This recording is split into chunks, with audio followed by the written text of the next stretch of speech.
Hey there, tonight we're exploring a Tudor Christmas under Henry Roman VIII, where the festivities were as much about indulgence and power as they were about joy. What you're about to discover might challenge your visions of quaint carolers and cozy gatherings. If these stories help you unwind, I'd love a quick like or subscribe, but only if they're genuinely working for you. I'm curious where in the world you're listening from, so drop your location and local time in the comments. It's amazing seeing our little community span the globe through these historical tales. Now find your comfort zone, perhaps turn on a fan for that gentle background hum, and let's venture into tonight's story together. In the frosty air of Tudor England, Christmas was more than a holiday. It was a spectacle of survival, both of the season and one's social standing. During Henry Roman VIII reign, Christmas celebrations evolved from their pagan roots into a blend of merriment and mandatory piety. Think of it as the original mashup, long before DJs made it cool. You see, the Tudors were masters at taking a little bit of this, a little bit of that, and crafting something entirely their own. They took the ancient winter solstice festivities, where people would light bonfires and get a little rowdy to scare away the darkness, and Christianized it, wrapping it all up in a bow of religious observance. The church, always keen on a good rebranding opportunity, played a major role.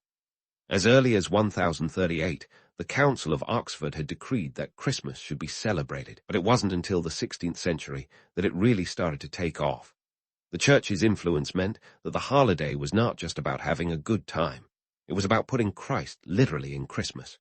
Churches were decked out with evergreens like holly and ivy, which had been pinched straight from the pagans. These were symbols of everlasting life, and let's be honest, they were also some of the few plants that could survive the English winter, so choices were limited. But don't let the mistletoe fool you into thinking it was all quaint and cozy. The socio-political landscape of the time was as turbulent as a Black Friday sale at a big box store. England was a place where your social status was as fragile as a Tudor goblet, easy to elevate and even easier to shatter. The court of Henry Roman VIII was a place of extravagance and excess, much like the man himself, who was known to have a waistline that rivaled his ambitions. It was said that he could consume up to 5,000 calories in a single meal, which might explain the need for those extra-wide thrones. Christmas at court was an opportunity to display wealth and power, and Henry loved to show off. The festivities stretched over 12 days, from December 25th to January 6th, with each day offering a new excuse to indulge in feasting, pageantry, and music. The king spared no expense, importing exotic foods and spices from across the known world. Imagine tables groaning under the weight of roasted peacock and swan, their plumage artfully replaced post-cooking. It was culinary taxidermy at its finest. Yet this lavishness was not just about satisfying the king's insatiable appetite. It was a power play. By hosting opulent feasts, Henry reaffirmed the social hierarchy, reminding everyone who held the purse strings in this grand theatre of politics. It was a time when alliances could be forged over a goblet of claret, and enemies could find themselves sidelined, literally and figuratively, at the far end of the banquet table. For the common folk, Christmas was a break from the drudgery of everyday life, a brief respite from the bone-chilling cold and the equally chilling realities of a subsistence economy. They celebrated with what they had, which was often not much. Wassailing, sort of early caroling mixed with begging, was popular. Villagers would go door to door, singing for ale and food, a tradition that seems awfully similar to today's trick-or-treat, minus the sugar rush. Now, while the romanticized version of Tudor Christmas suggests a time of warmth and community, the truth was a bit more complex. The holiday was as much about enforcing social norms as it was about celebrating them. The 12 days of Christmas were a sanctioned period of festivity, after which everyone was expected to return to their roles, whether in the fields or at the loom. It was a brief pause in the relentless march of daily life, not a halt. Despite the layers of pomp and protocol, the Tudor Christmas was not immune to purge and reform. Henry himself, ever the iconoclast, broke from the Catholic Church in 1534, forming the Church of England. This seismic shift in religious practice did more than just alter the spiritual landscape. It changed how holidays were celebrated. The dissolution of the monasteries in the late 1530 saw the end of many traditional celebrations, as church properties were seized and sold off. The monks who had once been central to community celebrations were now out of a job, and their absence was keenly felt during the holiday season. In the end, what we recognize as a Tudor Christmas is a tapestry woven from threads of religion, politics, and raw human desire for light in the darkest days of the year. It was a time of contrasts, between the sacred and the profane, the rich and the poor, the old and the new. So, while it's tempting to imagine a scene straight out of a Hallmark card, complete with snow-dusted cottages and piping hot mugs of wassail, the reality was a bit more like a Shakespearean play, full of drama, intrigue, and the occasional comedic relief of a jester slipping on a patch of ice. Stay tuned as we continue to unravel the fascinating layers of Tudor Christmas, where the extravagance of the court met the rustic charm of the countryside in a holiday that was as much about survival as it was about celebration.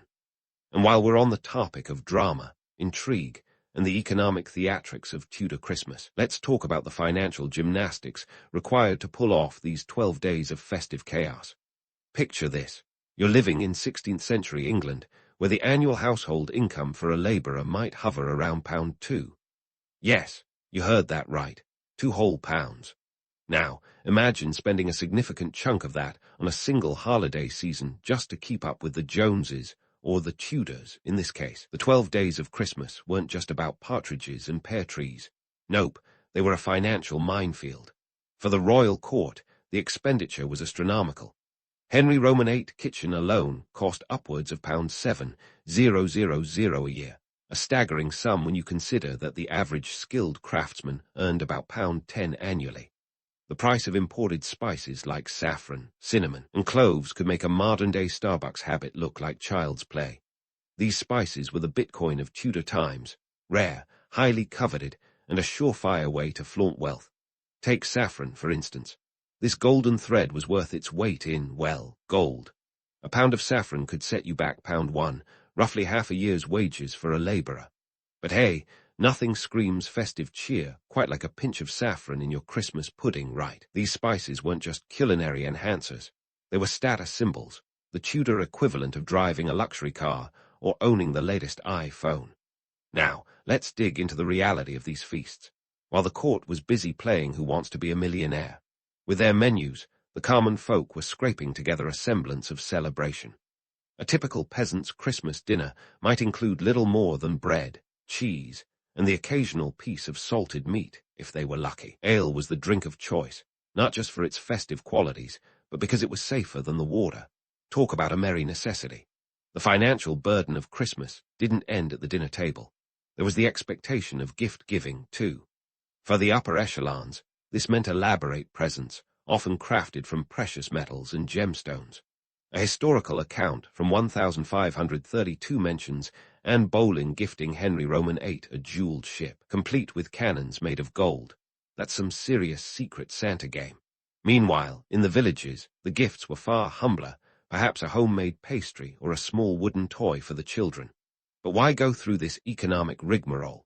Well, in Tudor England, Christmas was as much about social positioning as it was about celebrating the birth of Christ. Showcasing your wealth and generosity was a way to climb the social ladder, or at the very least, avoid slipping down it. It was a high-stakes game of appearances, with each table setting and spice blend meticulously curated to reflect one's social standing. Now, you might be wondering how these lavish displays impacted the country's economy. The answer is, significantly.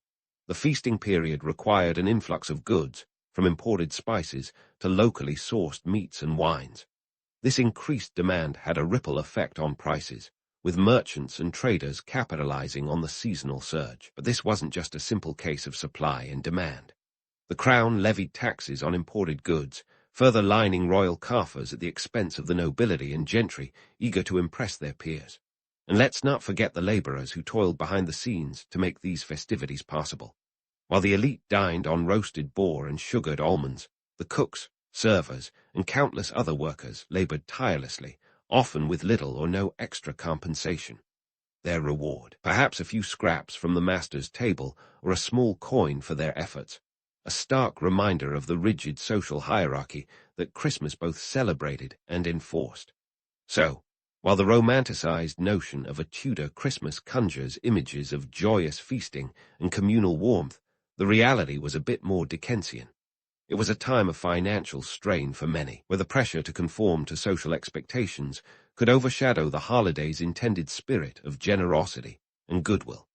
As we wrap up this exploration of Tudor economic extravagance, it's clear that Christmas was a double-edged sword, an opportunity for both opulent display and economic hardship.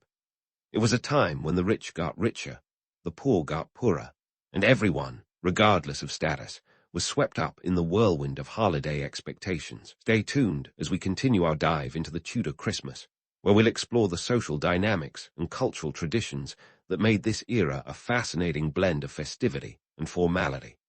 All right, let's dive deeper into the vibrant chaos of Tudor Christmas under Henry Roman VIII, where the lines between festivity and farce blurred like a foggy London morning. If you've ever thought your family Christmas was a bit of a circus, wait until you hear about the Tudor version. It included everything from warsailing to mummers. Essentially, Tudor England's answer to street performers, but with a lot more tights and doublets. Let's start with warsailing. Now, if you're picturing carolers politely singing Silent Night, think again. Warsailing was more like a medieval pub crawl with a side of carols. Groups of merrymakers would roam from house to house, belting out tunes in exchange for a drink, usually a frothy mug of ale. It was the Tudor equivalent of "Hey, we sang for you, now pay up," though perhaps with a bit more festive cheer and a lot less subtlety. The wassail bowl, filled with a spicy concoction of ale, apples, and sugar, was passed around, a gesture of goodwill and communal celebration.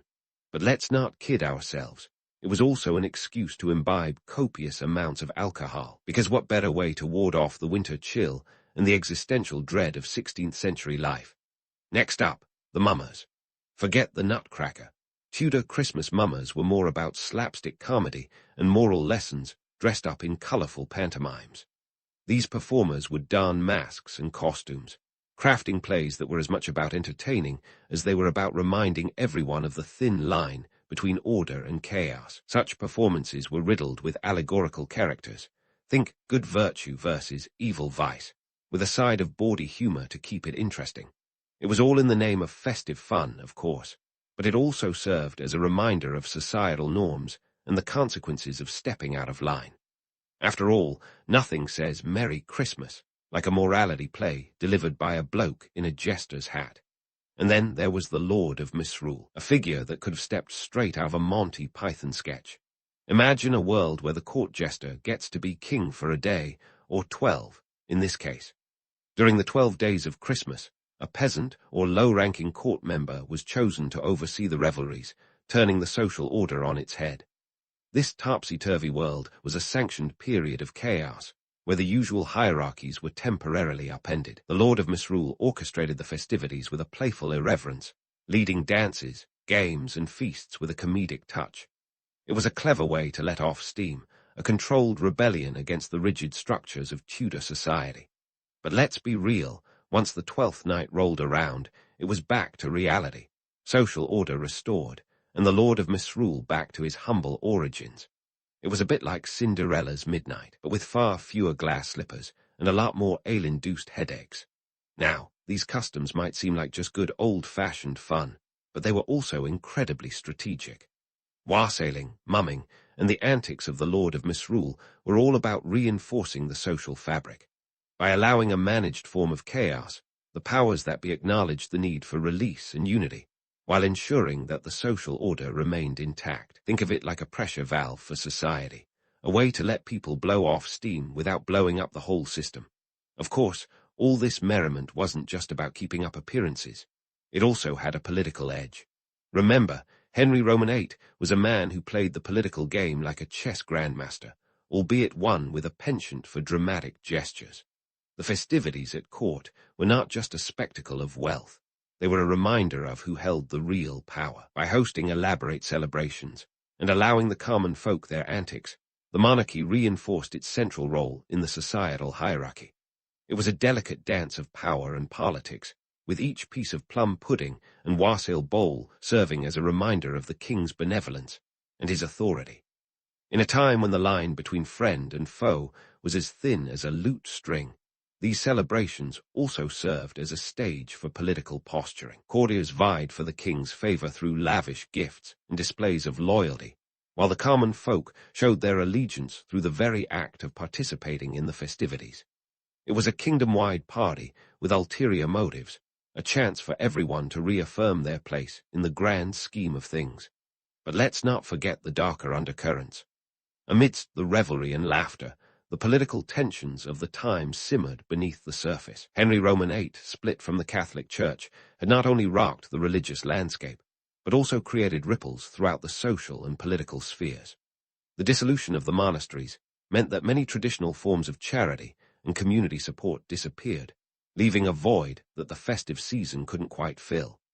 While wassailing and mumming offered temporary relief, they couldn't mask the harsher realities of economic hardship and social upheaval that many faced. So, while we might romanticize the idea of a Tudor Christmas filled with song and dance, it's important to remember that these traditions were as much about survival as they were about celebration.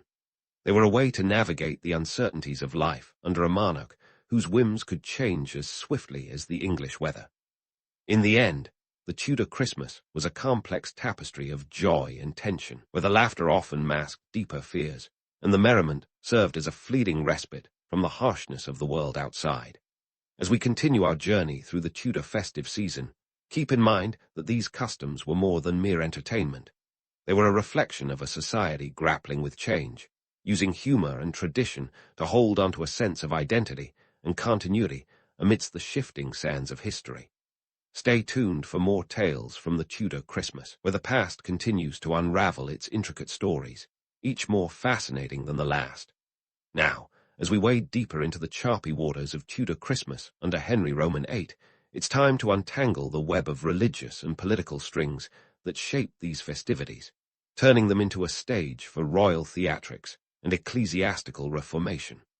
The year was 1534, and Henry Roman VIII was not just any monarch. He was the man who dared to thumb his nose at the Pope, tossing his tiara into the ring and declaring himself the head of the Church of England. Now, imagine the scandal at a time when excommunication was the medieval equivalent of being kicked out of the world's most exclusive club. The big break from Rome wasn't just about annulments and matrimonial musical chairs. It was a seismic shift that sent shockwaves through every pew and parish in England. Suddenly, the Pope was persona non grata, and Christmas, which had been steeped in Catholic rituals and traditions, found itself caught in the crossfire of this theological divorce. The holiday, with its blend of sacred and secular, became a battleground for religious identity, and let's be honest, Henry was playing chess while everyone else was still figuring out checkers. In the wake of the Reformation, Christmas in Tudor England started to lose some of its traditional Catholic trappings. The dissolution of the monasteries from 1536 to 1541 under Henry's orders meant that many of the religious festivals, including Christmas, had to be reimagined. The monasteries had been the beating heart of community celebrations, offering hospitality, charity, and a sense of communal identity. Once they were gone, replaced by private estates and opportunistic landowners, the old ways began to fade like a poorly lit candle. But did this mean Christmas was cancelled? Hardly. Henry, ever the showman, understood the value of a good spectacle. He might have severed ties with the Pope, but he wasn't about to give up on the holiday season's potential for pageantry and power plays. Instead, Christmas was co-opted into a showcase for the new Anglican faith. The King's Chapel Royal became the epicenter of Christmas observance, where the liturgy was conducted in English instead of Latin, making it accessible to the common folk. A clever move, indeed, because nothing says, "I'm your new spiritual leader," like letting people finally understand what in the world is being said during Mass. Now, while Henry was busy remodeling the religious landscape, the political implications were equally profound. The king's break from Rome wasn't just a spiritual maneuver, it was a political coup. By establishing the Church of England, Henry effectively tightened his grip on both the throne and the pulpit, consolidating power in a way that would make even Machiavelli nod in approval. This newfound authority allowed him to dictate not just matters of state, but also matters of the soul, turning Christmas into an ideological litmus test. And here's where things get sticky. Imagine trying to navigate this religious minefield as a Tudor subject. If you were caught celebrating Christmas in the old Catholic style, you risked being labelled a papist sympathiser, which was a fast track to the Tower of London, or worse. Yet, for many, these traditions were deeply ingrained, and the transition was far from seamless. The Christmas of 1536, for instance, was marked by the Pilgrimage of Grace, a massive uprising in northern England, where thousands protested against the religious reforms. The rebels, carrying banners of the 5 wounds of Christ, were hardly in the mood for a merry little Christmas. The rebellion was quashed, but it served as a stark reminder that not everyone was on board with Henry's religious revolution. The political tension simmered below the surface of Christmas celebrations, a reminder that the holiday was as much about power and control as it was about peace and goodwill. Of course, Henry wasn't alone in this endeavour. His ministers, particularly Thomas Cromwell, were instrumental in reshaping the religious landscape. Cromwell, the architect of the Reformation Parliament, knew how to wield the pen as deftly as any sword. He pushed through legislation that fundamentally altered the religious and social fabric of England, ensuring that the new Anglican Church would dominate the Christmas season. Yet, even Cromwell's talents couldn't completely erase the old ways. The carolers still sang, albeit with slightly altered lyrics, and the mummers still performed their plays, though with a nod to the new religious order. As the years rolled on, Henry's Christmas became a curious blend of old and new, a testament to the king's ability to marry tradition with innovation. The court continued to revel in its opulence, with Henry sparing no expense on lavish feasts and extravagant entertainment. These festivities served as a reminder of the king's wealth and power, a not-so-subtle nudge to his subjects that while the religious landscape may have shifted, the royal authority remained unchallenged. But let's not romanticize this too much. Amidst the glittering festivities, the reality for many was quite different. The dissolution of the monasteries had left a charity vacuum that no amount of wassailing could fill. The poor, who had once relied on the church for alms and support, found themselves adrift in a sea of change. The harsh winter months, coupled with the economic strain of celebrating Christmas, left many struggling to make ends meet. The holiday season, while a time of joy for some, was a stark reminder of inequality for others. As we peel back the layers of Tudor Christmas, it becomes clear that the holiday was a microcosm of the broader religious and political shifts of the time. It was a season where the sacred and the secular, the old and the new, danced a delicate waltz under the watchful eye of a king who understood the power of spectacle. While the Reformation may have altered the way Christmas was celebrated, it couldn't extinguish the holiday spirit entirely. Instead, it transformed it, shaping a new kind of celebration that reflected the changing times. So, as we continue our exploration of Tudor Christmas, remember that this was a period of transition, where every wassail toast and Christmas hymn echoed with the complexities of a nation in flux. Stay tuned as we delve deeper into the stories of those who lived through this tumultuous time, uncovering the ways in which the spirit of Christmas persevered amidst the challenges of the Reformation. As we delve into the enduring legacy of Tudor Christmas traditions, it's impossible to ignore how these celebrations have left their indelible mark on our modern-day festivities. Sure, no one's roasting peacocks or crowning a Lord of Misrule at today's office holiday party, but the echoes of Tudor England's holiday season are everywhere, like the ghost of Christmas past, but with more historical flair. Let's start with the decibel level of your average Christmas. Ever wonder why we carolers serenade unsuspecting neighbours? Thank the Tudors, who pioneered the art of wassailing, albeit with more ale and fewer polite requests. In a way, they invented the concept of festive noise pollution, which we've gleefully embraced. And if you've ever been subjected to a questionable rendition of Jingle Bells, you can chalk it up to this early precedent of musical holiday cheer. Now, let's talk turkey, or rather, the lack thereof. The Tudor Christmas table was a spectacle of extravagance, where the peacock was the dish du jour and spices were flaunted like a pirate's treasure. Today, we might not have saffron-laden puddings or swan pies, but the tradition of indulgence lives on. We've traded the exotic for the accessible, though the principle remains. Christmas is a time to eat as if food were going out of style. And what about the 12 days of Christmas? Those weren't just lyrics in a catchy song. They were a real stretch of sanctioned revelry, where the lines between social strata blurred more than a cheap pair of bifocals. The concept of a prolonged holiday season persists, with modern-day festivities spilling over from Thanksgiving to New Year's Eve and beyond. The Tudors may not have invented the 4-day workweek, but they certainly laid the groundwork for the holiday season marathon. But before we get too swept up in nostalgia, it's crucial to puncture a few myths. For one, the notion of a cozy, egalitarian Tudor Christmas is about as real as a snowflake surviving a Tudor summer. The holiday was a power play, a chance for the monarchy to flex its muscles and for courtiers to jockey for position. The common folk, they were scraping together what cheer they could muster, with wassailing as much about survival as it was about singing. The economic implications of Christmas back then were as complex as a Tudor family tree. Henry Roman VIII court, with its penchant for opulence, set a precedent for holiday spending sprees that would make even today's credit card companies blush. While the king's kitchen devoured fortunes, the average laborer navigated a financial minefield just to keep up appearances. It's a tradition that echoes in today's holiday shopping hysteria, where sales and spending reach fever pitch and wallets weep. Politically, the Tudor Christmas was a chessboard where the king was always a few steps ahead. By aligning the holiday with the new Anglican Church, Henry Roman VIII not only reinforced his spiritual authority, but also cemented his political clout. The modern equivalent, perhaps it's the way we gather around the TV for a royal Christmas message, a nod to the enduring relationship between the crown and Christmas. Yet, amidst this pageantry and power play, there's a kernel of genuine celebration that persists. The spirit of coming together, of sharing warmth in the coldest months, harkens back to the Tudor desire for light in the darkness. It's the one thread that ties their world to ours, a reminder that beyond the feasting and the gifts, Christmas is about human connection, however tenuous.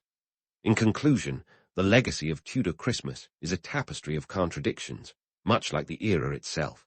It was a time of opulence and austerity, of tradition and transformation.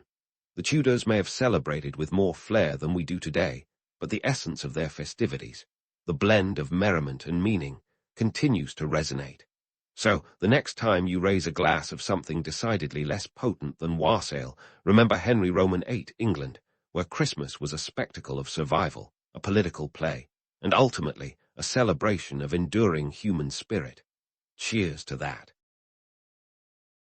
Ah, the Middle Ages, when knights roamed the lands, damsels awaited rescue, and you, my friend, found yourself knee-deep in medieval muck as a Gong farmer. Yes, you heard me right. While everyone else was busy jousting or spinning tales around a hearth, you were the unsung hero of sanitation, bravely shoveling human waste from cesspits. Why, you ask? Because civilization, with all its castles and courts, had a dirty little secret. The explosive growth of cities meant someone had to deal with all that. Well, you know what? Let's start with the basics. Why did you choose this odoriferous line of work? The truth is, it probably wasn't your first choice. In the bustling chaos of a city like London, where the population ballooned to over 100,000 by the early 14th century, jobs were scarce and competition fierce. The medieval job market wasn't exactly brimming with options. Farming, blacksmithing, or trade apprenticeships filled up faster than a knight's mug at a local alehouse. But Gong farming? Ah, now there was an opening for the brave and desperate. Contrary to the romanticized picture of medieval life, often painted in movies, most folks didn't live in castles or wear chainmail while casually sipping mead. No, the average person was hustling to make ends meet, and the economic realities of the time were as unavoidable as the stench from your latest excavation site. The feudal system was the name of the game, where land meant power and most people were serfs, tied to the land like the very crops they harvested. But in the cities, a different kind of opportunity, or misfortune, awaited. Medieval cities were the original urban jungles, and with a growing population came a growing problem: waste management. Enter you, the Gong farmer, whose job was as necessary as it was unpleasant. The gig was simple enough: clean out the cesspits and privies of the city, hauling the human waste, known as Gong, to the fields outside the city walls. The pay wasn't too shabby, at least compared to some other menial jobs. You could earn up to 6 pence a day, which might not sound like much, but in those days it was enough to keep bread on the table and ale in your cup. For context, a skilled laborer might earn about 10 pence a day, so you weren't too far off the mark. But let's not sugarcoat it. The job was filthy, dangerous, and often carried out under the cover of night, not just to avoid the midday heat, but also the disdainful glares of those who considered themselves above such work. The night shift may have been a blessing, though, because, trust me, you didn't want to be around a cesspit when the sun was high, and the stench was at its peak. Now, before you get swept away by the medieval glamour of knights and courtly love, remember this. While they were busy with their tournaments and troubadours, you were ensuring that the city didn't drown in its own refuse. It might not have been glamorous, but it was vital. The term Gong farmer might sound quaint, but your work was crucial in preventing the spread of disease in an era when the word hygiene was as foreign as the spices from the East. Speaking of disease, the medieval period was no stranger to plagues and pestilence. The Black Death, which hit Europe in 1347, claimed an estimated 25 million lives, about a third of the continent's population. While the plague wasn't directly caused by poor sanitation, the lack of proper waste management certainly didn't help public health. Your job, as unsavory as it might have been, played a small part in trying to keep the city as livable as possible. So, here you are, shovel in hand, navigating the narrow, filthy streets of your medieval city, knee-deep in the gritty realities that don't quite make it into the fairy tales. The castles might have had their turrets and moats, but even they relied on you to keep things running smoothly. Because at the end of the day, every knight, lady, and king needed someone to take care of the business they preferred not to think about. You see, the glamour of medieval life was often just a thin veneer over a much grimmer reality. Beneath the shining armor and romantic ballads lay a world that depended on the hard, unglamorous work of people like you. So next time you hear someone waxing poetic about the chivalrous days of yore, remember that it was folks like you who kept the wheels turning, or rather, the cesspits empty. And while the tales of knights and dragons will forever capture the imagination, the real story of the Middle Ages is as much about the dirt and toil as it is about the glory. As the population grew, so did the need for roles that today might make us wrinkle our noses, but were as essential as any act of heroism. Your contribution to the medieval city was, in its own way, a kind of unsung valor. Because in the grand tapestry of history, even the lowliest thread helps hold the picture together. Now, let's dive into the daily grind of a medieval Gong farmer. Picture yourself armed with tools that could make even the most hardened tradesman wince. A shovel, rake, and a barrel or two. These weren't your ordinary gardening tools. They were the bread and butter of your job, and they had to be sturdy enough to tackle cesspits that could rival the depths of a dragon's lair. Your shovel and rake were likely crafted from iron or wood, designed for endurance over style. Because, let's face it, no one was judging your style when you were knee-deep in yesterday's dinner. The working hours. Well, they weren't exactly your typical 9 to 5. Gong farming was a nocturnal affair, primarily because the night air offered some respite from the olfactory assault that was your workplace. Plus, the cover of darkness spared you the disdainful looks from townsfolk who would rather pretend their waste vanished into thin air. So, as the city slept, you toiled away under the moonlight, like a sanitation superhero in grimy disguise. The challenges you faced weren't limited to just the stench and the muck. Oh no, the hazards were as varied as a minstrel's repertoire. Ever try navigating a narrow medieval street with a wheelbarrow full of waste? Add in the occasional stray dog or drunkard, and you had yourself a real-life obstacle course. Then there were the cesspits themselves, some so full they threatened to overflow with the next heavy rain. Falling into one was a risk you didn't want to take, especially considering the lack of medieval health insurance. Now, let's talk about why your job mattered, beyond the obvious cities not drowning in filth part. The waste you collected wasn't just dumped indiscriminately. It was often carted out to the fields, where it served as fertilizer, feeding the crops that would feed the city. Talk about the ultimate recycling program. Your work was a cornerstone of the agricultural cycle, ensuring that the city's food supply chain didn't collapse under the weight of its own refuse. Here's a myth worth busting: the notion that medieval people were oblivious to hygiene. Sure, they didn't have the luxury of modern plumbing or hand sanitizer, but they weren't completely clueless. Cities had ordinances regulating where waste could be dumped, and fines were imposed on those who didn't comply. Even King Edward Roman III issued a proclamation in 1349 to cleanse the streets of London, recognizing the need for cleanliness in combating the spread of disease. So, while medieval hygiene might not meet our modern standards, it wasn't the cesspit of ignorance it's often made out to be. And let's not forget the economic context. In an era where coinage was hard to come by, the 6 pence you earned per night wasn't just pocket change. It was enough to maintain a modest lifestyle, maybe even save up for a decent pair of boots to replace the ones you'd inevitably ruin on the job. Plus, the demand for your services wasn't going anywhere. As long as people needed to eat, they needed to. Well, you get the idea. Social factors played a role too. The job of a Gong farmer was low on the social totem pole, but it was honest work. In a society where status was often dictated by birthright, your job gave you a certain autonomy, an independence that serfs tied to the land could only dream of. You might not have been invited to the Lord's banquet, but you could hold your head high, knowing you provided an essential service, keeping the city livable. And let's not forget the camaraderie among your fellow Gong farmers. Misery loves company, after all, and there's nothing like shared suffering to forge bonds.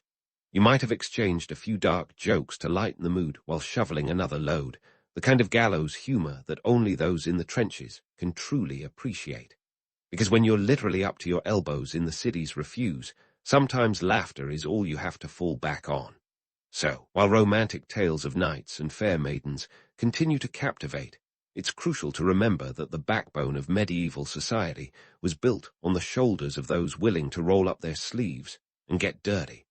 Your job as a Gong farmer was essential in maintaining the delicate balance of urban life, a reality that often gets overshadowed by the more glamorous myths of the past. In the end, the story of a medieval Gong farmer isn't just about dirt and toil. It's a testament to the resilience and ingenuity of those who navigated the gritty complexities of urban life.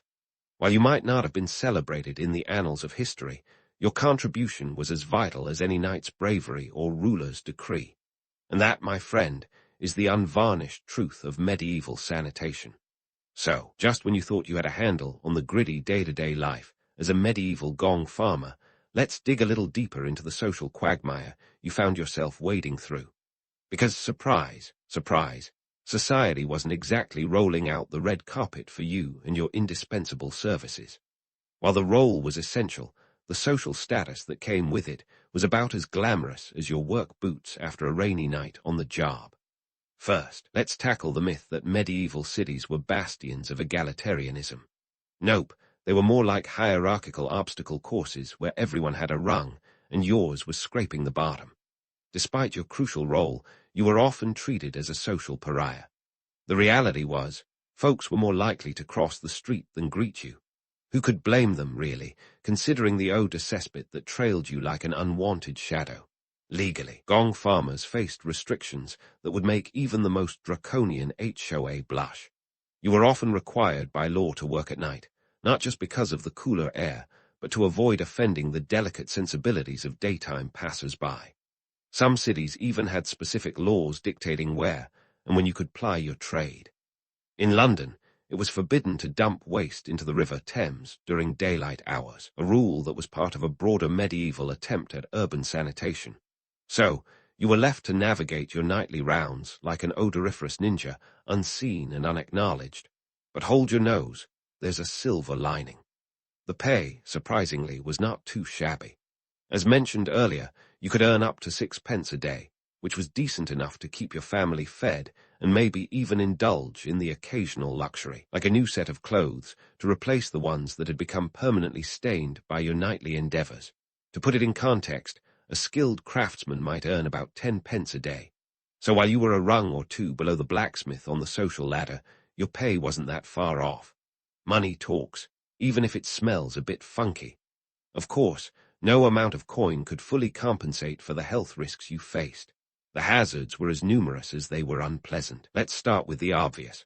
Falling into a cesspit wasn't just a slapstick comedy trope. It was a genuine danger. The pits could be deep and unstable, and a misstep might mean a one-way ticket to an unsanitary demise. Then there was the constant exposure to noxious fumes and pathogens. In a world where the concept of germs was as foreign as a Viking raid, The connection between filth and disease was mostly understood, if not scientifically explained. You were at the coalface of this grim reality, with health risks that today would require a hazmat suit and a hefty insurance package. And let's not forget the societal perceptions you had to navigate. While you weren't exactly the toast of the town, your work did give you a curious blend of invisibility and notoriety. People preferred to pretend you didn't exist, yet they relied on you to keep their cities livable. It was a paradox that mirrored many aspects of medieval life, where essential roles were often thankless, and those who performed them were marginalized. Your job was a prime example of how necessity and disdain often walked hand in hand. But here's the thing. For all the marginalization, you had a certain autonomy that was rare in a society where most people were tied to the land. You weren't beholden to a lord or bound by the feudal system that shackled so many others. Your work was contracted, often paid in cash, and this financial freedom gave you a modicum of independence. It was a small rebellion against the rigid social structures of the time, a way to carve out a life that, while not glamorous, was uniquely yours. Let's dive into the living conditions of a Gong farmer, which were, as you might expect, less than luxurious. You lived on the fringes of the city, both literally and metaphorically. Housing was often in the poorer quarters, where rents were cheap, and the neighbors were just as likely to be in the business of night soil as you. These areas were the medieval equivalent of the wrong side of the tracks, yet they offered a sense of community among people who understood the struggles of your daily grind. Despite the challenges, there was a sense of camaraderie among your fellow workers. The shared suffering and gallows humor forged bonds that transcended the muck and mire of your occupation. You might not have been invited to the Lord's feast, but you had your own kind of fellowship, one built on mutual respect and understanding of the vital role you all played in keeping the city ticking. As for society's perception, well, let's just say it was a mixed bag. On one hand, there was a grudging respect for the essential nature of your work. Like a janitor in a corporate office, everyone knew you were vital, even if they didn't always acknowledge it. On the other hand, there was an undeniable stigma attached to the work, a sense that dealing with filth made you somehow less than those who kept their hands clean. It was an eternal struggle between necessity and disdain, a theme as old as civilization itself. Yet, the reality is that your work was more than just muck and mire. It was a vital part of the city's ecosystem. Without you, the medieval city would have been a much more unpleasant place to live. You were the unsung hero of urban sanitation, a role that may not have come with accolades or prestige, but was as indispensable as any knight or nobleman. So, as we continue our journey through the life of a Gong farmer, remember that history is often written by those who wielded swords or scepters, but it was lived by those who wielded shovels and rakes. Your contribution, though unheralded, was a testament to the resilience and resourcefulness of those who kept the wheels of medieval society turning. While the tales of knights and courtly love continue to captivate our imaginations, the real story of the Middle Ages is as much about the unsung heroes who labored in the shadows as it is about the figures who stood in the spotlight. And now, on to the fascinating journey of medieval waste, a tale of transformation from cesspit sludge to agricultural gold. You see, in the grand recycling plan of the Middle Ages, nothing went to waste, not even, well, waste. Let's track its path from the city's rear ends to the fertile fields beyond the walls, and maybe, just maybe, we'll discover that ancient innovation wasn't all that different from today's green movements. Spoiler alert, it was a lot messier. Once you, the unsung hero with a nose for less than rosy tasks, collected the night's soil, it was time to haul it outside the city limits. Now, if you thought the job was done when you wiped your brow and tipped your hat to the sunrise, think again. Transporting this pungent payload was no small feat. Imagine maneuvering a cartload of sloshy sludge through narrow, winding streets, all while avoiding the ire of early risers who might take issue with the aroma of their pre-dawn stroll. Think of it as the medieval version of a garbage truck, minus the engine and plus a lot more muscle. The destination: fields surrounding the city where farmers awaited their dark delivery. Before you start gagging, here's the twist. Medieval agriculture heavily relied on this organic fertilizer. It was the secret sauce behind the crop yield in a time when synthetic fertilizers were as mythical as unicorns. The waste you schlepped around was rich in nitrogen and phosphorus, elements critical for plant growth. So, while it might have smelled like last week's dinner gone wrong, it was a veritable goldmine for those in the know. But why, you ask, would anyone willingly spread this stuff on their fields? Well, it was a matter of necessity. In a world where a failed crop could mean starvation, farmers weren't picky about what helped their plants thrive. The relationship between city dwellers and farmers was symbiotic in this way. Urban waste became rural treasure, ensuring the next harvest was bountiful enough to feed hungry city mouths. The economic implications were huge. By recycling waste in this manner, medieval cities helped sustain their rural counterparts, creating a cycle that was as essential as it was odorous. In fact, this practice was so integral that some cities even regulated the use of human waste as fertilizer, setting ordinances on when and where it could be applied, and ensuring that the city's refuse didn't end up poisoning water sources or overwhelming fields. And now for a myth-busting moment. The idea that medieval people were oblivious to sanitation and environmental concerns is a bit of an exaggeration. Sure, they didn't have the EPA or Greenpeace, but they understood the basics of keeping water sources clean and fields fertile. They knew that dumping waste indiscriminately could spell disaster, both for their health and their food supply. So, while they might not have had a modern environmentalist's vocabulary, they were practicing sustainable agriculture long before it became trendy. As you might expect, this system wasn't without its hiccups. Overuse of human waste could lead to soil degradation, and occasional outbreaks of disease were a grim reminder of the risks involved. But in a time where choices were limited, it was a calculated risk. Besides, for every downside, there was an upside. Fields fertilized with human waste often produced better yields than those left to fend for themselves. And in a world where a good harvest could mean the difference between life and death, that was a gamble worth taking. So, while today we might cringe at the thought of using human waste in agriculture, in the medieval world, it was cutting-edge technology. Your role as a Gong farmer was pivotal in this process, a cog in the wheel of a society that depended on turning waste into sustenance. You were the vital link between the city's refuse and the field's fertility, ensuring that both urban and rural life could flourish. As we wrap up this gritty leg of our journey, let's not overlook the parallels with our modern age. Waste management remains a crucial, if often undervalued, aspect of urban life. While we now have advanced systems and treatments, the essence of turning waste into a resource is as relevant today as it was in the Middle Ages.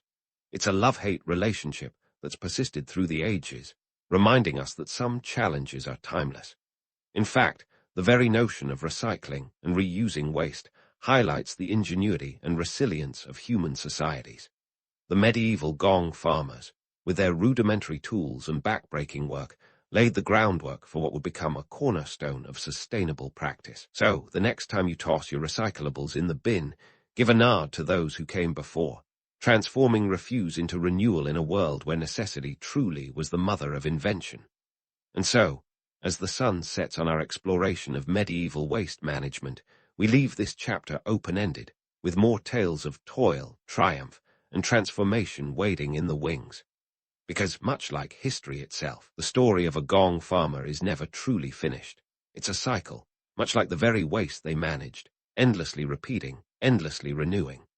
Stay tuned, because there's more muck to rake through and mysteries to uncover in the life of these unsung heroes.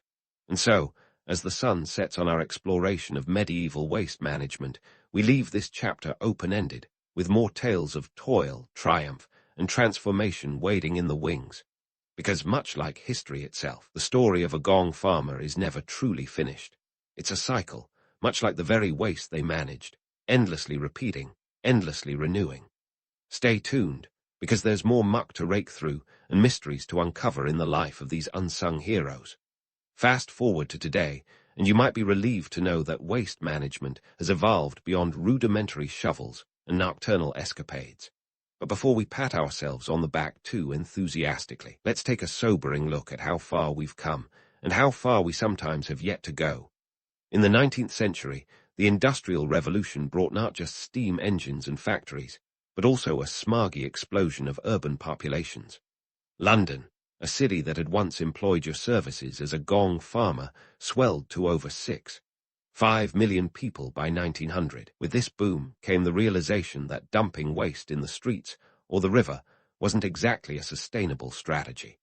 Enter Sir Joseph Bazalgette, a civil engineer with a vision, one that didn't involve wading through human refuse. His work in the 1860 created an underground labyrinth of sewers that revolutionized urban sanitation, essentially transforming London from a cesspit into a modern metropolis. His legacy, a sewage system that, even today, underpins the city's health and hygiene.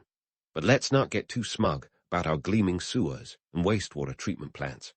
While Bazalgette laid the groundwork for modern sanitation, some cities today still grapple with medieval-style challenges.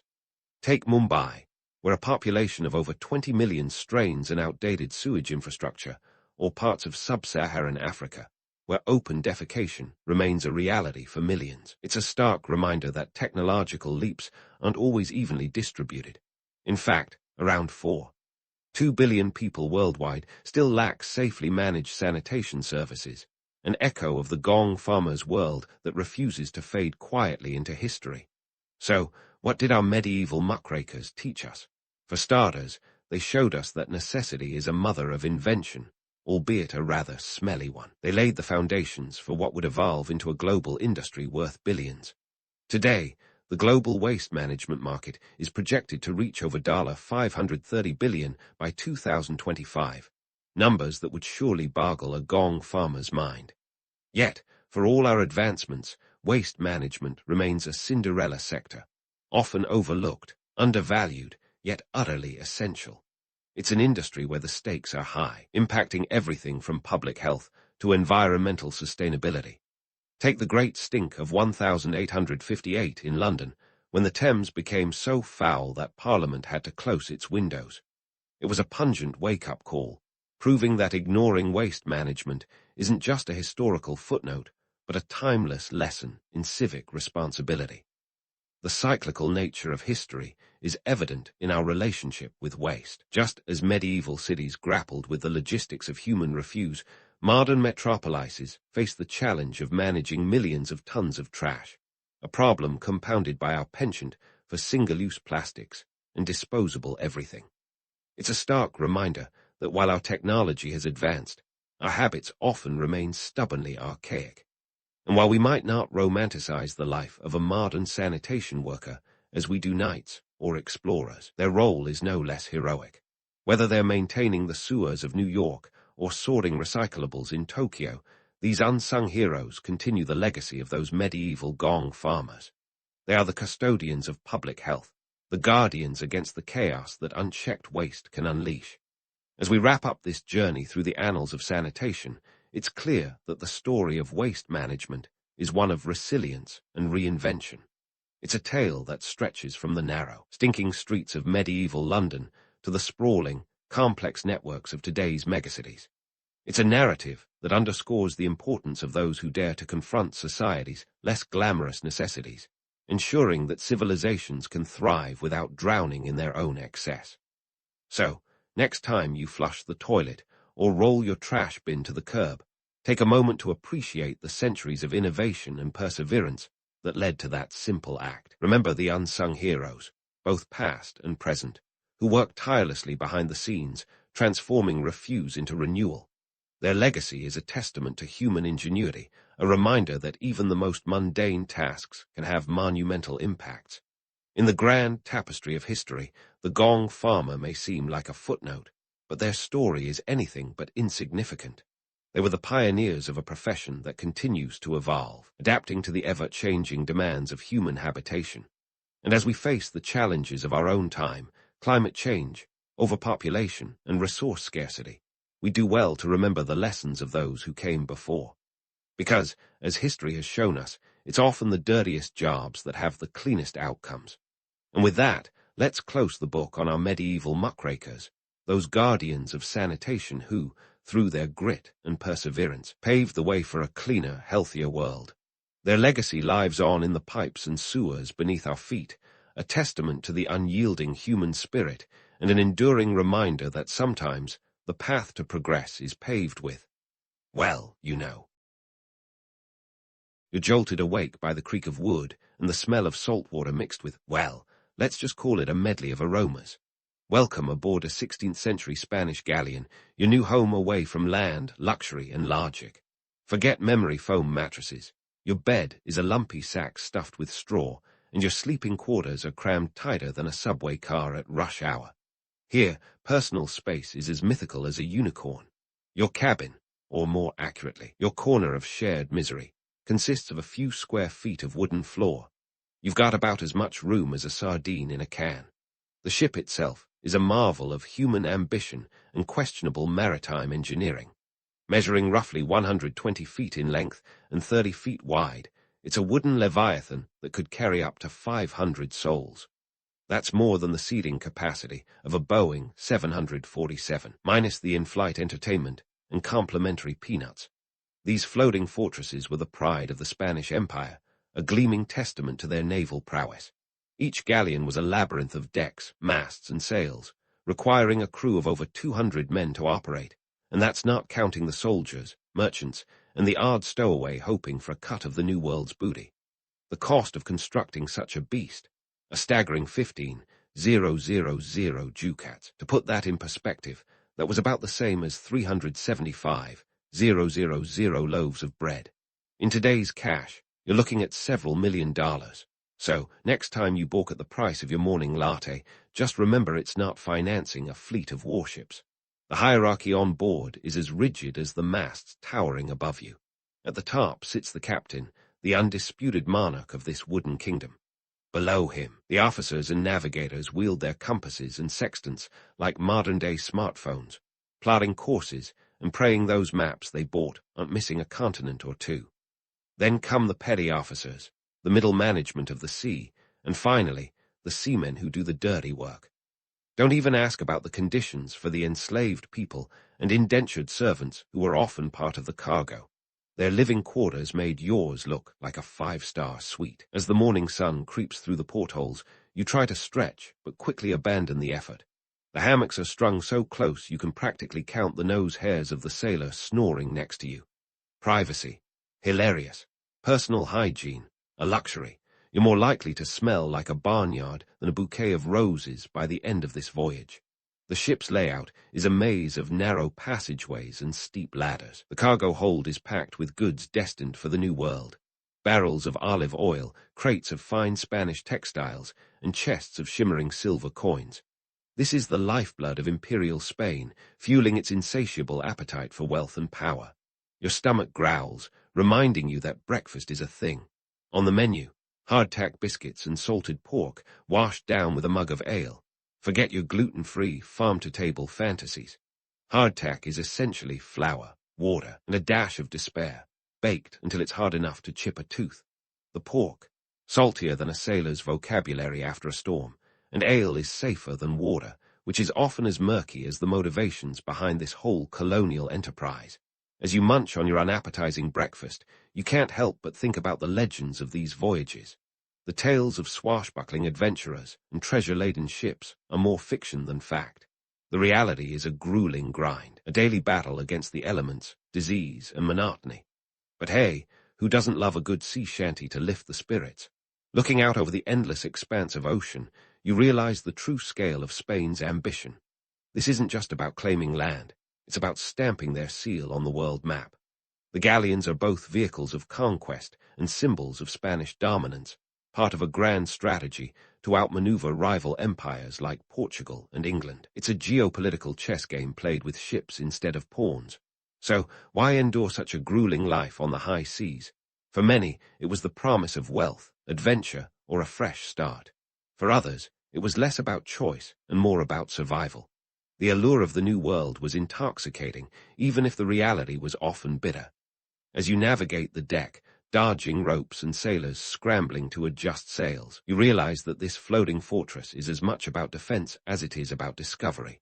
Armed with cannons and stocked with weapons, these ships were ready to fend off pirates and rival naval forces. The Spanish crown wasn't just interested in exploration. It was a military operation, a projection of power on a global stage. By the time the sun hits its zenith, you're feeling the roll of the sea in your gut and the sunburn on your neck. You're not just sailing to the New World. You're part of a monumental gamble where fortunes could be won or lost with the shifting of the tides. As you ponder the afternoon ahead, one thing is abundantly clear. Life on a 16th-century Spanish galleon is no romantic adventure. It's a grueling test of endurance, one you might not survive past dinner. But hey, at least you've got a front-row seat to history. Turns out, breakfast on a 16th-century Spanish galleon is less about nourishing the body and more about testing your dental endurance. As you gnaw on your hardtack biscuit, you might wonder if it doubles as a weapon. This culinary delight is so hard it could deflect a musket ball, or at least that's how it feels on your teeth. But hey, it's not like you can swing by a 16th-century Starbucks for a croissant and a cappuccino. Welcome to the joys of maritime dining.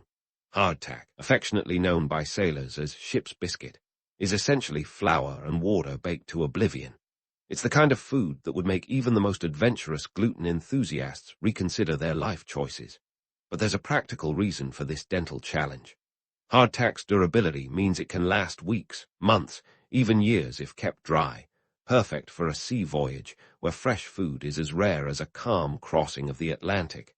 Then there's the salted pork, a staple that's been preserved in brine, as if the crew's taste buds needed a reminder of the ocean's salinity.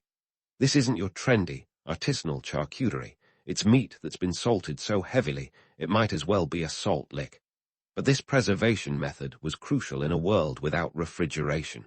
Salt was the magic potion that kept meat from rotting faster than you could say, ahoy. Of course, this diet isn't exactly bursting with vitamins, which brings us to the not-so-fun topic of scurvy. This vitamin C deficiency could turn a hardy sailor into a lethargic mess, complete with bleeding gums and a penchant for collapsing. In the 16th century, scurvy was as common as seasickness, and just as unpleasant. It wasn't until the 18th century that the British Navy figured out citrus fruits were the cure, earning them the nickname limeys. Now, you might be asking yourself, why not just pack fresh fruits and vegetables? Good question. The answer is logistics. Fresh produce would spoil faster than a sailor could gulp down his ale, and space on a galleon was at a premium. These ships were packed with cargo, cannons, and crew, leaving little room for perishables. Plus, let's not forget the economic angle. The Spanish crown was more interested in gold and silver than in vitamin-rich cabbages. And speaking of ale, it's your breakfast beverage of choice, not because sailors were looking to start their day with a buzz, but because water was a gamble. Stored in barrels, it quickly turned foul, teeming with algae and goodness knows what else. Ale, with its alcohol content, was considered safer. Cheers to health and questionable hydration. Feeding a crew of over 200 men wasn't just a challenge. It was a logistical nightmare wrapped in salted pork. Rations had to be carefully calculated to ensure they lasted the journey, which could take months. Food shortages were a constant threat, and rationing was strict. The economics of feeding a crew were as complex as the ship's rigging.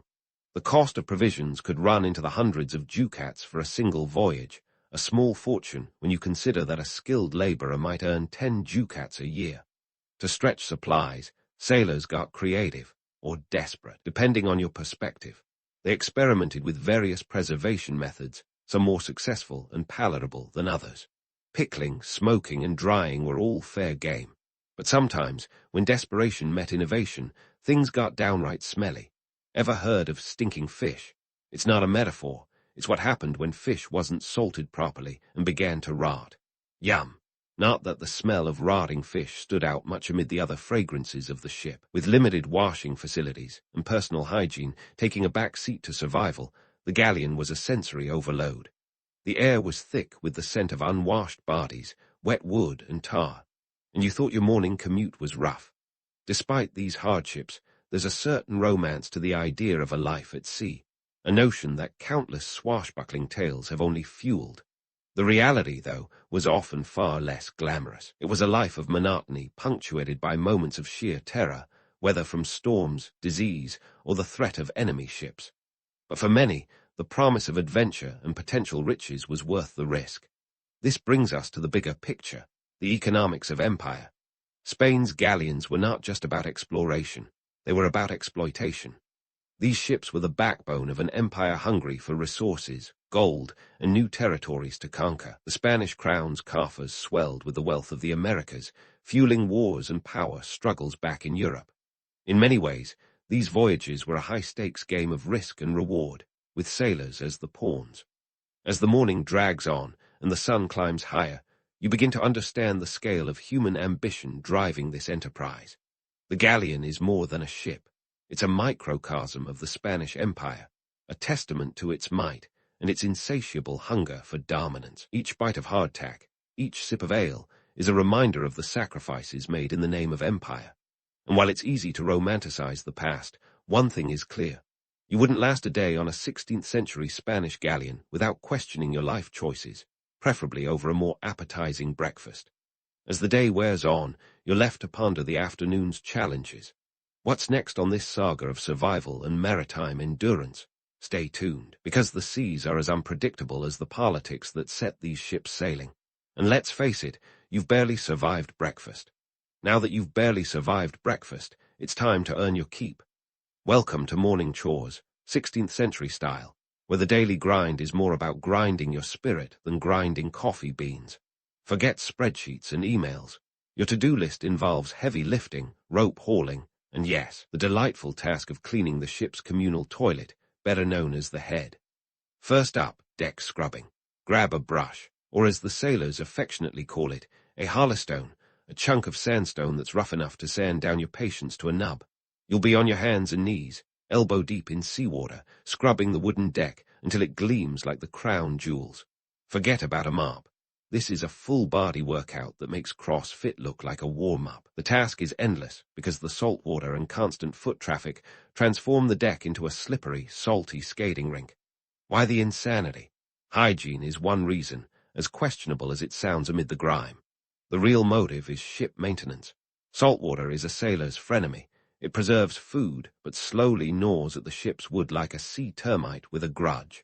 A clean deck means a longer-lasting ship, which is crucial when your entire nation's imperial ambitions are riding on these wooden beasts. Next, it's all about the sails. Maintaining them isn't just a task. It's a full-blown nautical ballet. Picture yourself climbing the rigging, balancing like a circus performer, while the wind threatens to turn you into a human kite. These sails are the ship's lifeblood, catching the wind that propels the galleon across the ocean. If they are torn or tangled, you're going nowhere fast. The canvas must be unfurled, checked for damage, and meticulously repaired. Each sail is a massive piece of fabric, sometimes as large as a basketball court, and it takes a whole team to manage them. Think of it as corporate teamwork, minus the motivational posters. Then there's the bilge pumping, a task so delightful it's reserved for the lowest of the low, literally. The bilge is the lowest part of the ship, where water, muck, and the occasional rat accumulate. It's like a swamp, but less charming. Your job is to pump this gunk out using a device called a bilge pump, which is basically a glorified hand crank. Imagine working an old-fashioned water pump while ankle-deep in sludge, and you'll get the idea. The bilge must be kept dry to prevent the ship from capsizing, because nothing says unmotivated crew like a sinking ship. Now, who gets to do these lovely tasks? Welcome to the social dynamics of the sea, where rank and privilege dictate who scrubs and who supervises. At the top of the pyramid, the captain and officers are too busy plotting courses and strategizing to dirty their hands. Below them are the petty officers, who manage the crew with the enthusiasm of middle managers at a corporate retreat. The seamen, the backbone of the operation, do the bulk of the heavy lifting. And then, at the very bottom, you have the indentured servants and enslaved people, whose jobs are as thankless as they are ceaseless. This hierarchy isn't just a reflection of ship life. It's a microcosm of 16th century society, where class lines were as rigid as the ship's timbers. To keep this wooden city in motion, discipline is enforced with all the charm of a medieval dungeon master. Slip up, and you could find yourself on the receiving end of the cat-o'-nine-tails, a multi-tailed whip designed to make you regret every life choice that led to this moment. The officers maintain order with an iron fist because a grumbling crew is a mutiny waiting to happen. And on the high seas, mutiny isn't just a career-limiting move, it's a hanging offense. But for all its hardships, life on a galleon had its strange allure. It was a chance to escape the landlocked monotony of peasant life, to see the world, or at least a watery version of it. The promise of adventure, the whisper of treasure, and the dream of a new beginning were enough to lure many to the sea. After all, who wouldn't trade a life of tilling fields for one of maritime mystery, even if it came with a side of bilge water? So, as you stand on deck, scrubbing away under the watchful eye of a petty officer, you're not just cleaning a ship, you're part of a grand narrative of conquest and exploration. Each task, no matter how menial, keeps the galleon moving, keeps the empire expanding, and keeps you, at least for now, afloat. Welcome to your new normal, where the sea is both your horizon and your boss. And with that, another morning chore session comes to an end. As you wipe the sweat from your brow, ready to tackle whatever the afternoon throws your way, you realize that life at sea isn't just a job. It's a test of endurance and ambition, one that's as vast and unpredictable as the ocean itself. Stay tuned, because the day isn't over, and neither is the story of life aboard a 16th-century Spanish galleon. As the sun climbs higher, casting its relentless glare across the deck, you take a moment to catch your breath and contemplate the formidable challenges that lie ahead. Sure, you've managed to survive breakfast and morning chores, but now comes the true test: navigating the vast, unpredictable expanse of the ocean without the luxury of modern technology. Welcome to a world where GPS is a distant dream, and your best bet for getting from point A to point B is a piece of parchment and some celestial guesswork. Let's tackle the big question: how on earth did they navigate these monstrous seas? Forget Google Maps. This is the era of wind, waves, and wishful thinking. Spanish navigators relied on tools that would look right at home in a magician's kit. Take the astrolabe, for instance, a flat, circular device that seems more suited to casting horoscopes than plotting courses. By aligning it with the stars, navigators could determine their latitude. For longitude, well, let's just say it was a bit like trying to solve a Rubik's Cube blindfolded. It wasn't until the 18th century that accurate longitude calculations became possible, thanks to the invention of the marine chronometer. Until then, sailors' prayers were as much a part of the toolkit as the astrolabe. These navigational methods were as much art as science. Imagine standing on the deck, squinting at the horizon, and hoping your calculations are correct, because one wrong move could send you careening into uncharted waters, or worse, straight into a rival empire's territory. It's like taking a road trip and realizing you've forgotten your map, relying instead on the stars and your gut feeling. Who needs excitement when you have existential dread?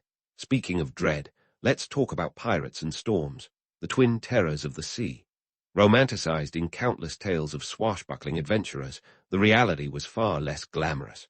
Pirates weren't charming rogues. They were opportunistic marauders ready to relieve you of your cargo and possibly your life. The infamous English privateer Sir Francis Drake, for example, was a thorn in Spain's side. Authorized by the English crown, he and his crew were essentially legalized pirates, plundering Spanish ships and settlements with gleeful abandon. For the Spanish, these privateers were the very definition of a bad day at sea. And then there were the storms, as sudden as they were fierce. With no satellite forecasts to warn them, sailors had to rely on the telltale signs of changing weather patterns: a shift in the wind, an ominous cloud formation. The sea could turn from serene to savage in a matter of moments, and a poorly timed squall could rip sails to shreds or send a ship to the ocean floor. The infamous storm that devastated the Spanish Armada in 1588 was a brutal reminder of nature's might, scattering the fleet like leaves in a hurricane. For sailors, the phrase, weathering the storm, was as literal as it gets. Despite these dangers, the economic stakes were enormous. These voyages were fueled by the Spanish crown's insatiable hunger for wealth. The galleons were floating treasure chests, packed with gold, silver, and precious goods from the New World. In 1564, a single galleon might carry up to 30 tons of silver from Peru and Mexico, a haul worth millions in today's currency. Such riches were the lifeblood of the Spanish Empire, funding wars, building palaces, and filling royal coffers faster than a modern hedge fund manager during a market boom. The stakes were high, and the risks even higher. But for every ship that made it back to Spain, laden with treasure, there were tales of those that didn't. Storms, pirates, and shipwrecks were only part of the equation. There was also the constant threat of mutiny. When conditions became unbearable and rations ran low, sailors might decide that risking everything for a shot at freedom was worth more than the promise of gold. Yet the myth of the swashbuckling adventurer persists, fueled by the romantic notion of freedom on the high seas. The reality was a grueling test of endurance, where each dawn brought new challenges and dangers. But there was also a strange allure to it all, the call of adventure, the promise of untold riches, the chance to escape the drudgery of landlocked life. For many, it was a chance worth taking. As the afternoon sun beats down, you're left pondering the complexities of life on a galleon.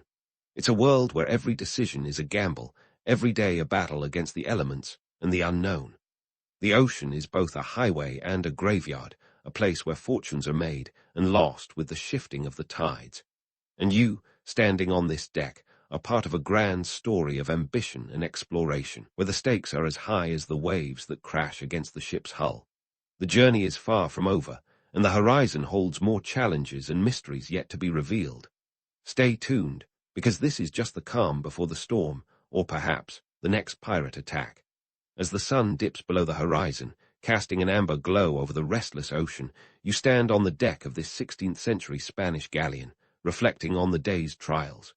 The air is thick with salt, sweat, and the unshakable scent of adventure, romantic in tales, but less so when you're living it. By now, you've realized that seafaring life is less swashbuckling adventure and more endurance marathon. Let's face it, those legends of fearless explorers and treasure-laden voyages have more in common with fairy tales than historical fact. Take the myth of the noble explorer. Names like Christopher Columbus and Ferdinand Magellan might sparkle in history books, but the reality was a brutal grind, not a glamorous globetrot. These voyages were less about seeking new worlds and more about staking imperial claims. Columbus, for instance, didn't so much discover America as he stumbled upon it while desperately searching for a quicker route to Asia. Talk about missing your exit on the highway. And Magellan, he didn't even make it back alive, an inconvenient detail often glossed over in the romantic retellings. But let's not completely crush the dream just yet. There was a certain allure to the unknown, a pull stronger than the tides themselves. The New World promised riches beyond imagination, silver, gold, and exotic spices that were as intoxicating as they were elusive. These treasures were the lifeblood of the Spanish Empire, funding its vast military campaigns and political ambitions. In the 16th century, around 85% of the world's silver came from the Americas, transforming Spain into a superpower almost overnight. It's like winning the lottery, but instead of a giant check, you get a fleet of galleons. The economic impact of these voyages was massive, reshaping global trade and politics. European markets were flooded with New World silver, triggering what economists today would call hyperinflation. Prices soared, economies reeled, and the cost of living skyrocketed. Suddenly, your average loaf of bread cost more than a sailor's weekly wage, and the gap between the haves and the have-nots widened into a chasm. Politically, the stakes were even higher. Spain and Portugal, the era's leading seafaring nations, were in a high-stakes race for dominance, each trying to outmaneuver the other like rival companies scrambling for market share. The Treaty of Tordesillas in 1494 had divided the world between them, but the lines on the map were as fluid as their ambitions. Meanwhile, England and France watched from the sidelines, biding their time, like cats eyeing a canary. The galleons were less about exploration and more about empire building, each voyage a chess move in a continental power play. However, let's not put all our eggs in the imperial basket. These voyages also laid the groundwork for future explorations, opening up new routes and possibilities, with the Google Maps of their day, expanding horizons and charting unknown territories. The knowledge gained from these expeditions, however imperfect, paved the way for future navigators, scientists, and entrepreneurs. The age of exploration was a Pandora's box, unleashing both wonders and woes upon the world. Now, as the evening darkens and the stars blink into view, you might consider thanking your lucky stars you're not living this maritime nightmare for real. Sure, the idea of a life at sea sounds romantic when told by candlelight, but the reality was harsher than a sailor's hangover. Disease was rampant, and the only thing more ubiquitous than fleas were rats. Scurvy was a constant threat, turning gums into mush and sailors into skeletal ghosts of their former selves. Imagine living in a world where vitamin C is as rare as gold itself. And let's not forget the human cost, the enslaved people, the indentured servants, the countless souls lost to the depths. These voyages weren't just about discovery. They were about exploitation, a harsh truth often overshadowed by tales of adventure. The galleons may have been symbols of imperial might, but they were also floating prisons, where dreams of fortune were shackled by the chains of reality. So, as you stand on this creaking deck, watching the waves shimmer under the moonlight, consider the legacy of these voyages. They were a testament to human ambition and folly, courage and cruelty, exploration and exploitation. They reshaped the world, for better or worse, leaving a legacy that still resonates today. And you, modern listener, should count your blessings. You've got GPS, vitamin supplements, and a life expectancy that doesn't hinge on the whims of the sea. You're living in a world that, while far from perfect, offers comforts these sailors couldn't even dream of. So next time you complain about slow Wi-Fi or a delayed flight, remember, at least you're not gnawing on hardtack while dodging pirates. As the ship gently rocks beneath the starlit sky, you realize that the sea, much like history, is both beautiful and brutal. It's a reminder that the past is full of stories, some told, some untold, but all worth remembering. And with that, we close the book on a day in the life of a 16th century Spanish galleon, grateful for the lessons learned and the comforts we enjoy. Sweet dreams, sailor, and may your own adventures be as thrilling as they are enlightening. In the vibrant tapestry of ancient history, the Sogdian Empire is like that indie band everyone thinks they discovered first. Nestled in the heart of Central Asia, Sogdiana was geographically positioned like the neighborhood coffee shop on the corner of every trade route, especially the Grand Silk Road. With its core around what is now Uzbekistan and Tajikistan, Sogdiana was a hotbed of commerce and culture.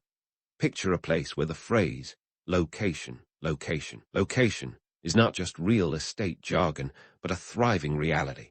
Here's the scoop. The Sogdians were not just passive middlemen in the ancient world.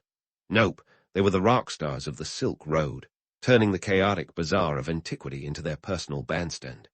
They were the OG influencers, using diplomacy and trade as their hashtags. While the Roman Empire was busy building aqueducts, and the Chinese were perfecting the art of bureaucracy, the Sogdians were mastering the art of the deal. Kind of like the ancient world's version of a chaotic startup hub, only with more camels and fewer PowerPoint presentations. The Silk Road was the ultimate global trade network, stretching a staggering 4,000 miles from China to the Mediterranean. It was the ancient world's answer to Amazon Prime, albeit with a slightly longer delivery time. The Sogdians, with their knack for languages and business acumen, became the roadies of this massive operation, facilitating the exchange of goods, ideas, and sometimes even the occasional virus. They were the cultural DJs, spinning the latest in silk, spices, and let's not forget gossip.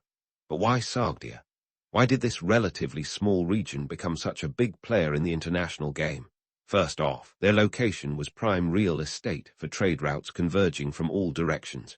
You could almost hear the Sogdians saying, "You want silk from China, spices from India, wine from Greece. We've got you covered, all in one stop."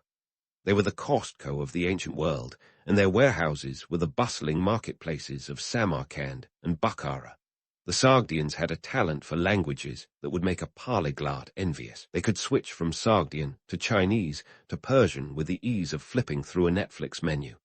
This linguistic prowess made them indispensable in negotiations and deals. It said they could charm a snake out of its skin, though whether that's true or just a bit of ancient PR spin is up for debate. Their diplomatic skills were equally legendary. While empires clashed and armies marched, the Sogdians were busy crafting alliances and sweet-talking their way out of trouble. They were the ancient world's equivalent of smooth-talking sales reps, persuading everyone from the Han Dynasty to the Byzantine Empire that trading with Sogdia was the best decision since sliced bread, or whatever the ancient equivalent was, perhaps flatbread. Now, let's talk about the allure of the Silk Road. Who can resist a route that sounds like a fashionista's dream? The Silk Road was more than just a trade route. It was a cultural highway. Along with silk, spices, and precious metals, it carried ideas, religions, and technologies. The Sogdians were the ones making sure that the latest trends, from Buddhism to paper-making, traveled faster than a chariot at full speed. The Sogdians' role as middlemen was crucial. They weren't just sitting around waiting for caravans to pass by. They were actively curating the goods flow, ensuring that the right products reached the right markets. They were the original logistics masterminds. Long before the term supply chain management became a corporate buzzword. And let's be real, they probably didn't have to deal with as many conference calls. Economically, the Sogdians were living the dream. Their cities became thriving centers of trade, wealth pouring in from all corners of the known world. Samarkand, in particular, was the jewel in the Sogdian crown, a city that dazzled merchants and travelers alike with its grandeur and opulence. If there had been a trip advisor back then, Samarkand would have been a 5-star destination. Now, before we get too swept away by the romance of the Silk Road, let's inject a dose of reality. The life of a Sogdian merchant wasn't all exotic goods and glamorous deals. The Silk Road was also a dangerous place, with bandits lurking and harsh deserts to cross. And while we often romanticize the idea of cultural exchange, it wasn't always a harmonious mixing of ideas. Sometimes it was more like a culture clash, with tensions simmering beneath the surface. The Sogdians were adept at navigating these challenges, but it wasn't all smooth sailing. They had to be shrewd and sometimes ruthless, balancing diplomacy with the occasional need to defend their interests with force. Their success wasn't just due to charm and savvy. It was also the result of strategic alliances, and let's face it, a bit of luck. The ancient world was as cutthroat as they come, and the Sogdians knew how to play the game.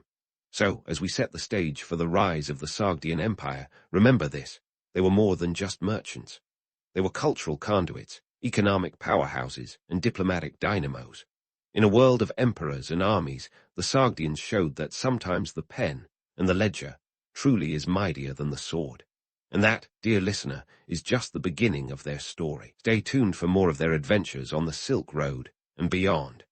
As we wade deeper into the world of the Sogdian Empire, let's tackle one of the key questions.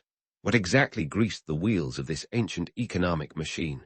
Well, buckle up, because the Sogdians were not just about bartering silk for spices. They were pulling off financial maneuvers that would make Wall Street brokers nod in approval.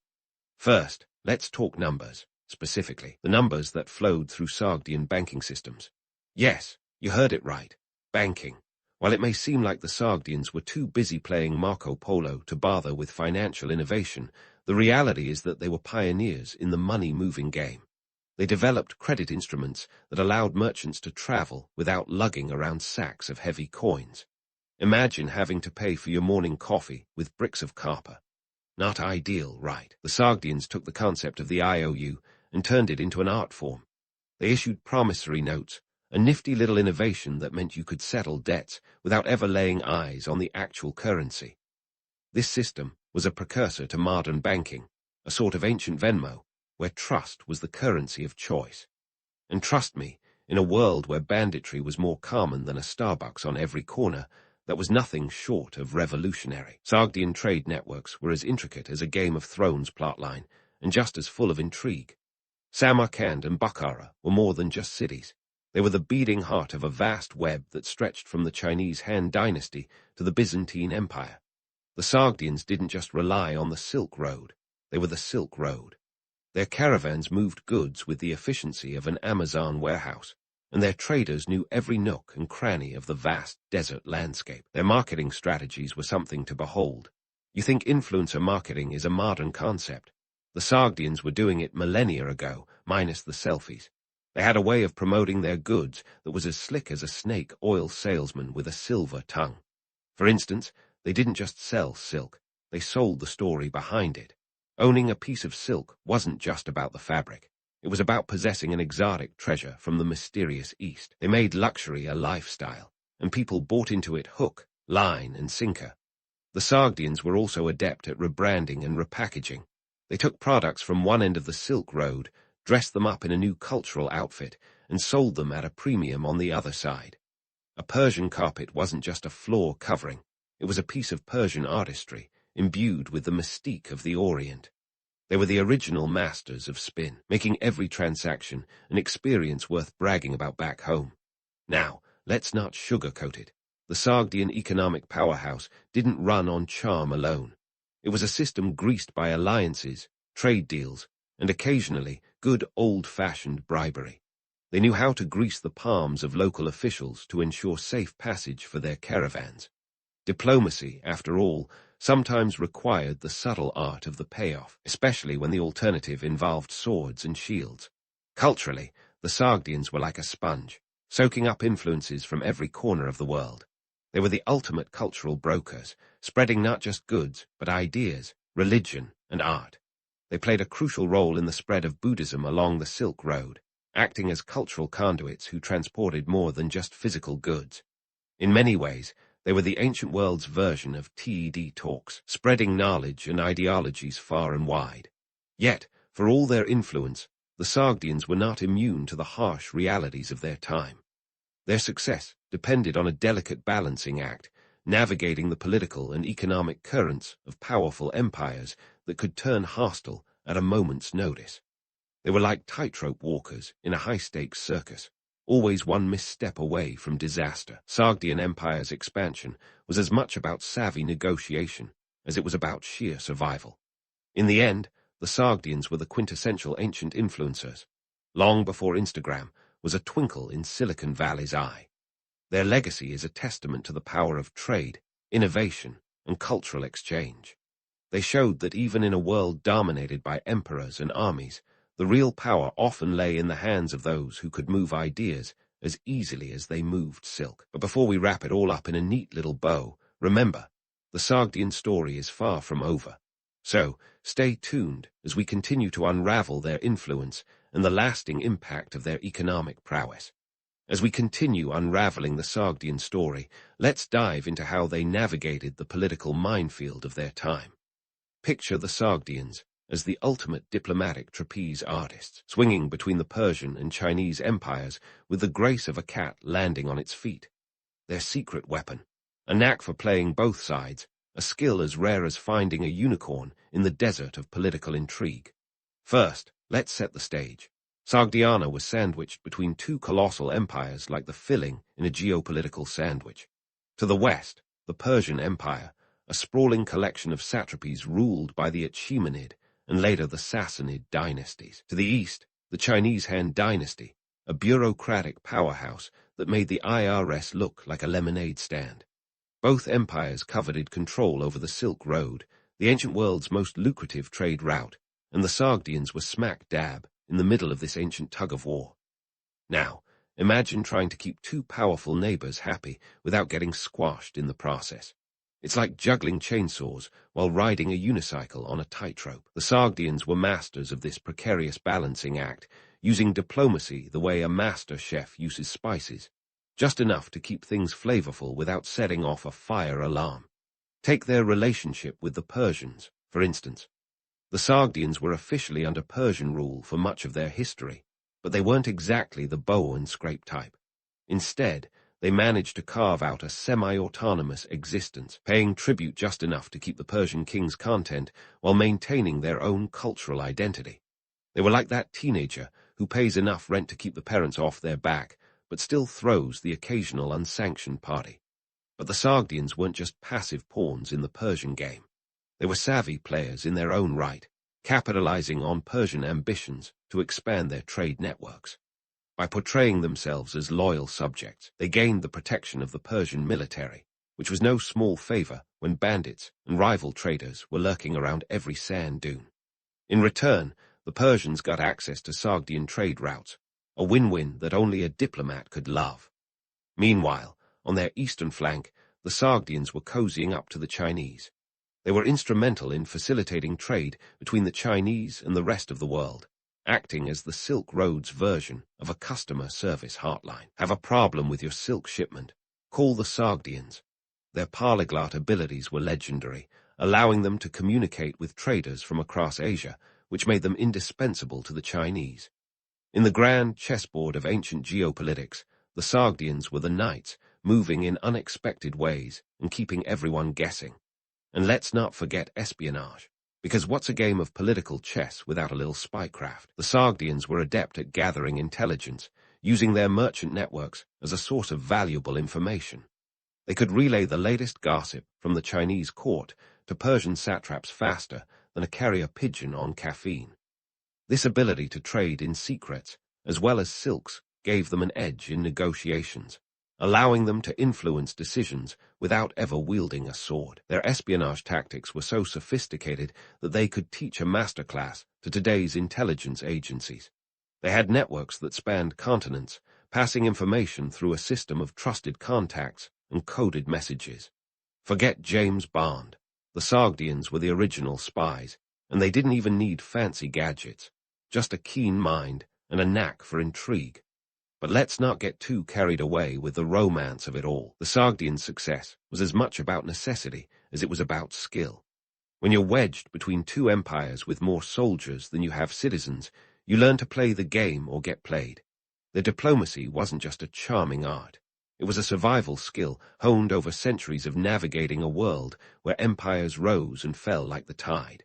And speaking of tides, let's talk about the ebb and flow of power. While the Sogdians were masters at navigating the political landscape, they were never immune to the whims of their powerful neighbors.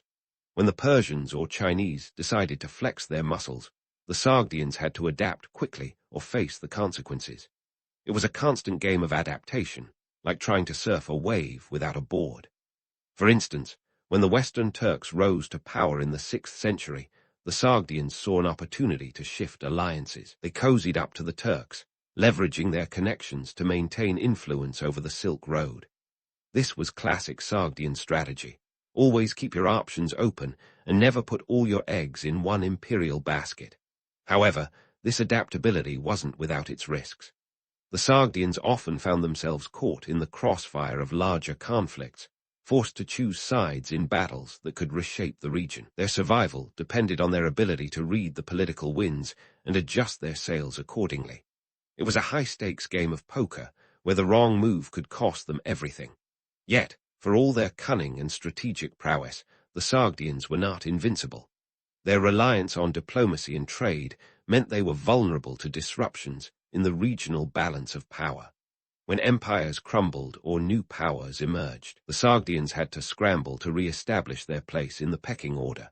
It was a constant challenge, like trying to maintain your balance on a seesaw while the other side keeps shifting. Still, despite the risks and challenges, the Sogdians thrived for centuries. Their ability to navigate the treacherous waters of ancient geopolitics was nothing short of remarkable. They were the ultimate survivors, proving that sometimes brains really do beat brawn. Their story is a testament to the power of diplomacy and adaptability in a world dominated by empires and armies. As we delve deeper into their tale, remember that the Sogdians were more than just traders or diplomats. They were cultural ambassadors, economic innovators, and political strategists, all rolled into one. Their legacy is a reminder that even in a world of swords and shields, the real power often lay with those who could wield words and ideas as deftly as any weapon. Stay tuned as we continue to explore the intricate web of Sogdian influence and their enduring impact on the ancient world. As we continue to unravel the Sogdian saga, let's dive into the so-called Golden Age of the Sogdian Empire, a period often romanticized like a medieval fairy tale, but with more silk and fewer dragons. But hold onto your camels, folks, because we're about to flip the script on this rosy narrative. Sure, the Sogdian Empire's heyday sounds like a veritable utopia, a bustling hub of trade where merchants clinked goblets of imported wine between haggling over silk prices. But let's not kid ourselves. The reality was more akin to juggling flaming torches while trying to keep the wolves at bay. It wasn't all banquets and bartering bliss. First off, let's talk numbers. By the 6th century, Sogdiana was raking in serious profits from trade, with their cities like Samarkand and Bukhara shining as economic beacons. These cities weren't just getting by, they were thriving, with wealth flowing in faster than a Silk Road caravan. But with great riches come even greater headaches. Imagine trying to balance an empire's budget when your biggest expense is don't get conquered.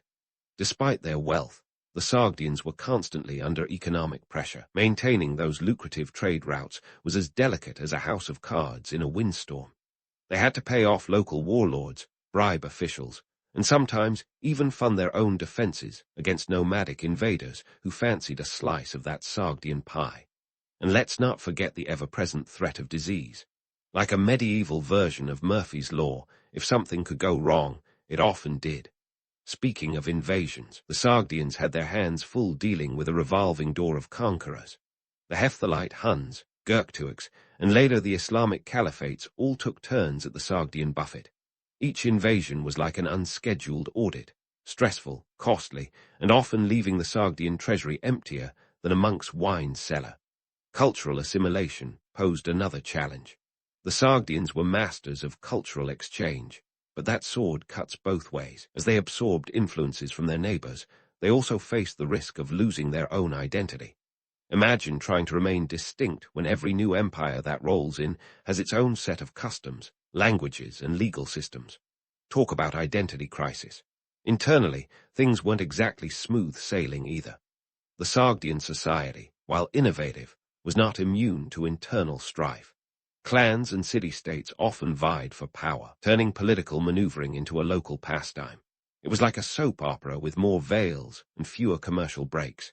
These internal power struggles could be just as destabilizing as external threats, eroding unity faster than you can say, Silk Road. And then there's the myth of the harmonious Silk Road itself. It wasn't just a highway for goods, but a conduit for conflict. Merchant caravans carried tales of distant lands and exotic goods, but also whispered of deceit and betrayal.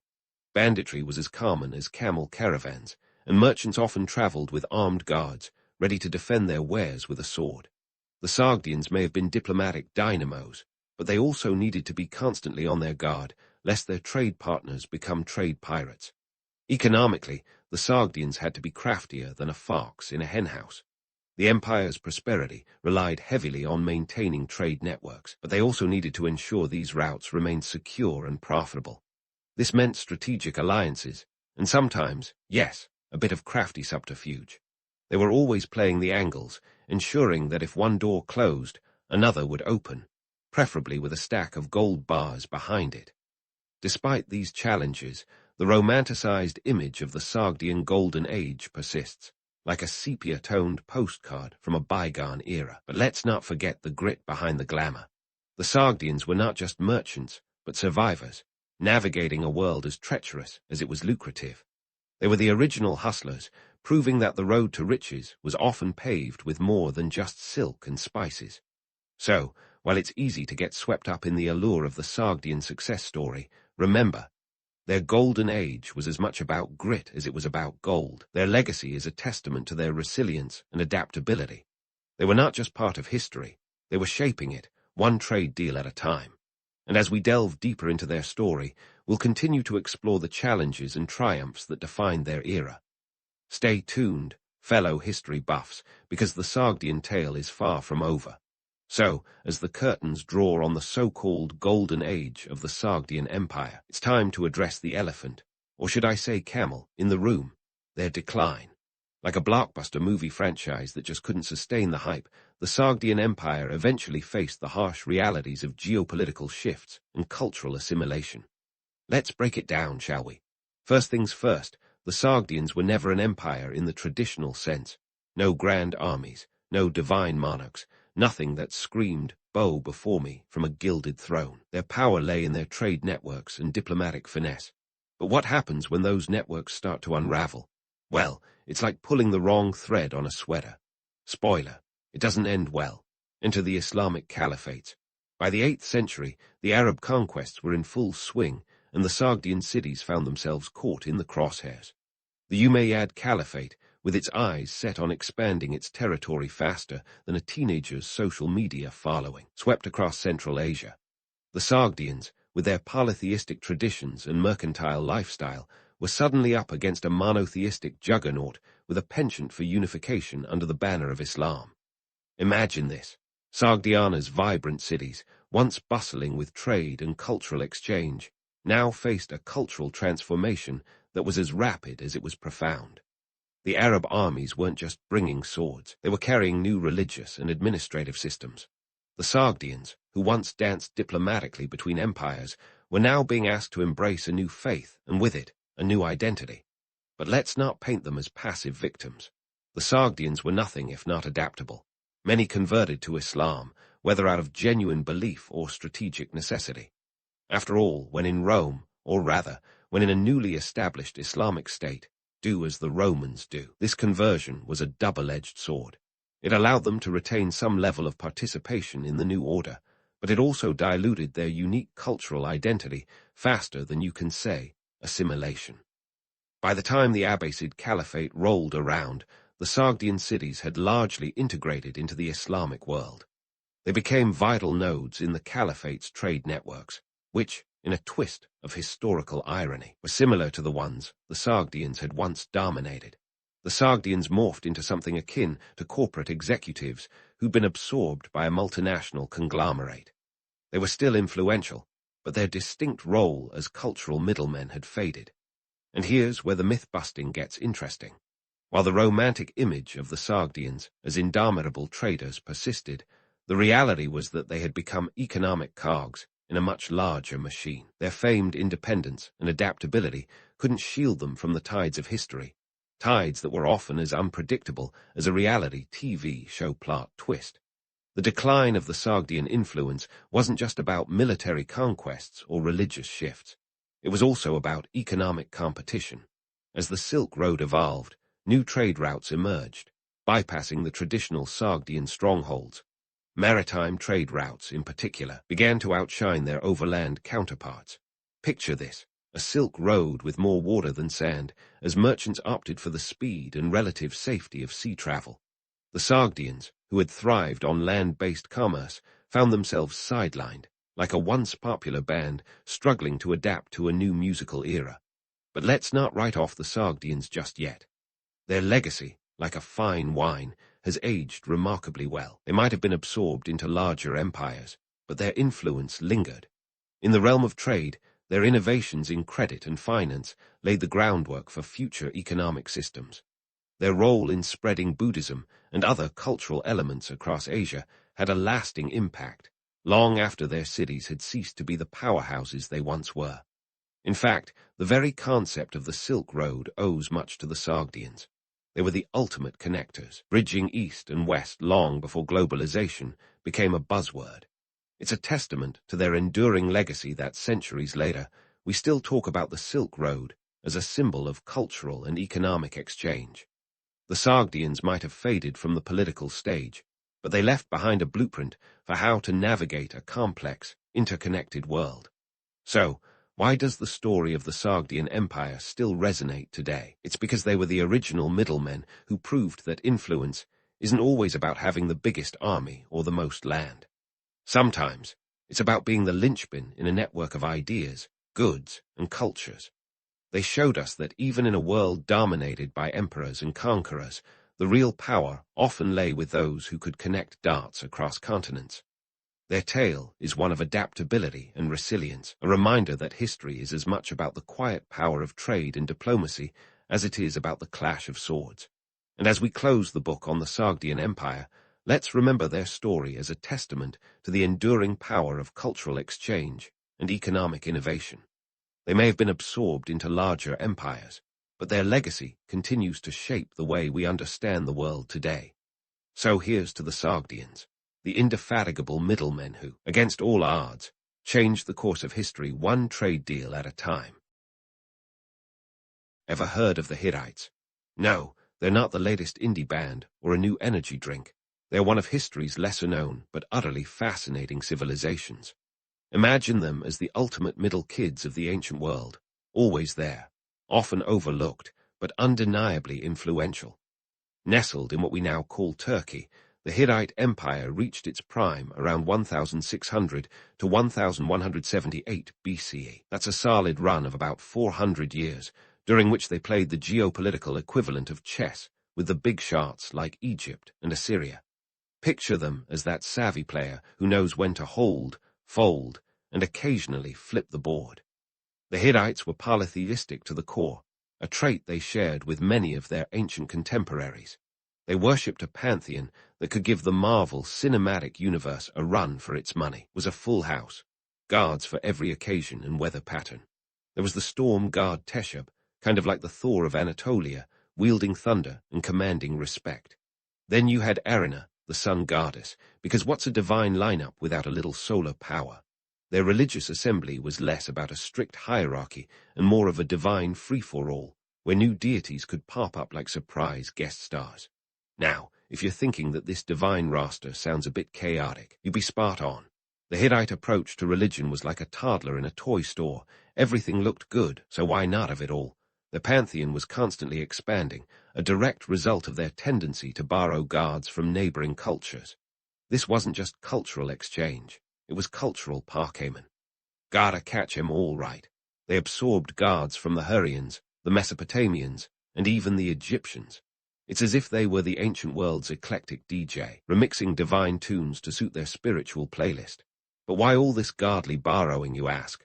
Well, it's not that the Hittites were spiritually indecisive. Far from it. They were practical, and in ancient diplomacy, having a shared god could smooth over a border dispute faster than you can say divine intervention. Plus, acknowledging a neighbor's deity was a way to show respect, or fear, of their power.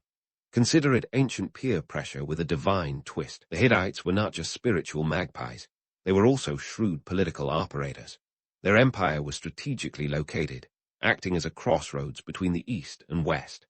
This prime real estate meant they were constantly rubbing shoulders with other cultures. And by rubbing shoulders, I mean both trading with and sometimes clashing swords against them. Their knack for diplomacy was almost as formidable as their military prowess, which was impressive given they were among the first to use chariots effectively in battle. Nothing says, we mean business, quite like a squadron of charioteers charging at you. Despite their military might, the Hittites knew that empires are built as much on alliances as on armies. Their religious open-mindedness was part and parcel of their diplomatic strategy. A shared god could be a bridge between cultures, a divine handshake that could keep peace, or at least a truce, intact. This was essential in a world where allegiances were as stable as a house of cards in a wind tunnel. In essence, the Hittites were the ultimate ancient adapters. They weren't content to merely survive. They thrived by being flexible, whether that meant expanding their pantheon or tweaking their political alliances. So next time you hear someone dismiss the Hittites as a footnote in history, remember they were more like a hidden track on a classic album, easily overlooked, but once discovered, impossible to forget. So let's dive into the nitty-gritty of those Hittite rituals, shall we? Now, if you thought ancient religious practices were all solemn chants and ethereal incense wafting through the air, well, the Hittites might surprise you. Their rituals were a mix of the sacred and, frankly, the eyebrow-raising. Picture this. A typical Hittite religious ceremony might start with the usual hymns and prayers, but before you know it, you're knee-deep in sacrificial animals and priests in full theatrical mode. Let's talk turkey, literally. Animal sacrifices were the cornerstone of Hittite religious life, but we're not just talking a couple of sheep on special occasions. Oh no, the Hittites went all out. A big festival, say for Teshub the storm god, could involve sacrificing hundreds of animals. We're talking sheep, goats, bulls, and birds, pretty much a Noah's Ark of offerings, minus the survival clause. And who footed the bill for this divine barbecue? That would be the local community, often stretching their resources thinner than a hipster's mustache. The logistics of these events were no joke. A festival wasn't just a let's wing it kind of affair. It required meticulous planning and resources. Imagine organizing a concert, but instead of a rock band, you're booking divine appearances. The costs, astronomical. The Hittites had to calculate the food and drink needed for priests, participants, and the inevitable gawkers. They had to account for the transport and housing of visitors, not to mention security, because nothing says party foul like a chariot brawl. Economically, these rituals were a significant drain, but also a communal investment. They were a way for the state to showcase power and piety, a kind of ancient PR stunt. Think of it as a Game of Thrones episode, where the budget for CGI dragons was instead allocated to sacrificial cows. The spectacle had to be grand enough to impress both the guards and the neighbors. Failing to meet divine expectations could result in a very public and humiliating divine snub. Imagine getting ghosted by the guards. Now, let's debunk a popular myth. The idea that these sacrifices were purely spiritual acts. Sure, they were meant to appease the guards, but they also served as a social glue, reinforcing communal bonds. The shared experience of a festival was a reminder of the collective identity and responsibilities. Plus, once the guards had their fill, metaphorically speaking, the people got to enjoy the leftovers. Yes, those sacrificial feasts doubled as communal meals, a silver lining in the cloud of divine demands. But not all rituals were grand affairs. Some were downright mundane.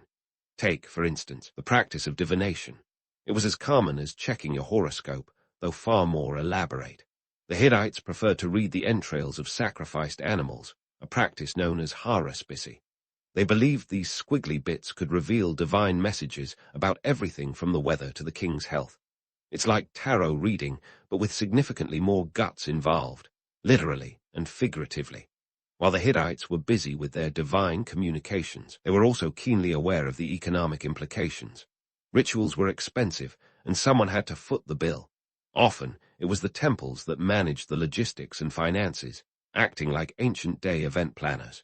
They kept detailed records on clay tablets, listing expenses down to the last sheep. This bureaucratic efficiency ensured that the guards were pleased and the people weren't left bankrupt. Despite the costs, rituals were non-negotiable. They were embedded in the Hittite worldview, an essential part of their identity. They were the social events of their time, where people gathered, gossiped, and occasionally witnessed a priest set his robes on fire, an accidental but not uncommon hazard. These gatherings also served as political stages where leaders could demonstrate their prowess and piety, reminding everyone who held the divine favor and the power. So, while the romantic notion of ancient rituals might conjure images of solemn priests and mystical rites, the reality was far more complex, and let's face it, more relatable. It was a world where economic pragmatism met spiritual necessity, a balancing act of divine appeasement and communal responsibility. In the grand theater of Hittite life, everyone had a role to play, from the king down to the lowliest sheep, and as they navigated this intricate web of obligations and beliefs, they left behind a legacy as rich and textured as their rituals themselves. Stay tuned, because the Hittites have plenty more to reveal about their intriguing blend of faith, politics, and practicality.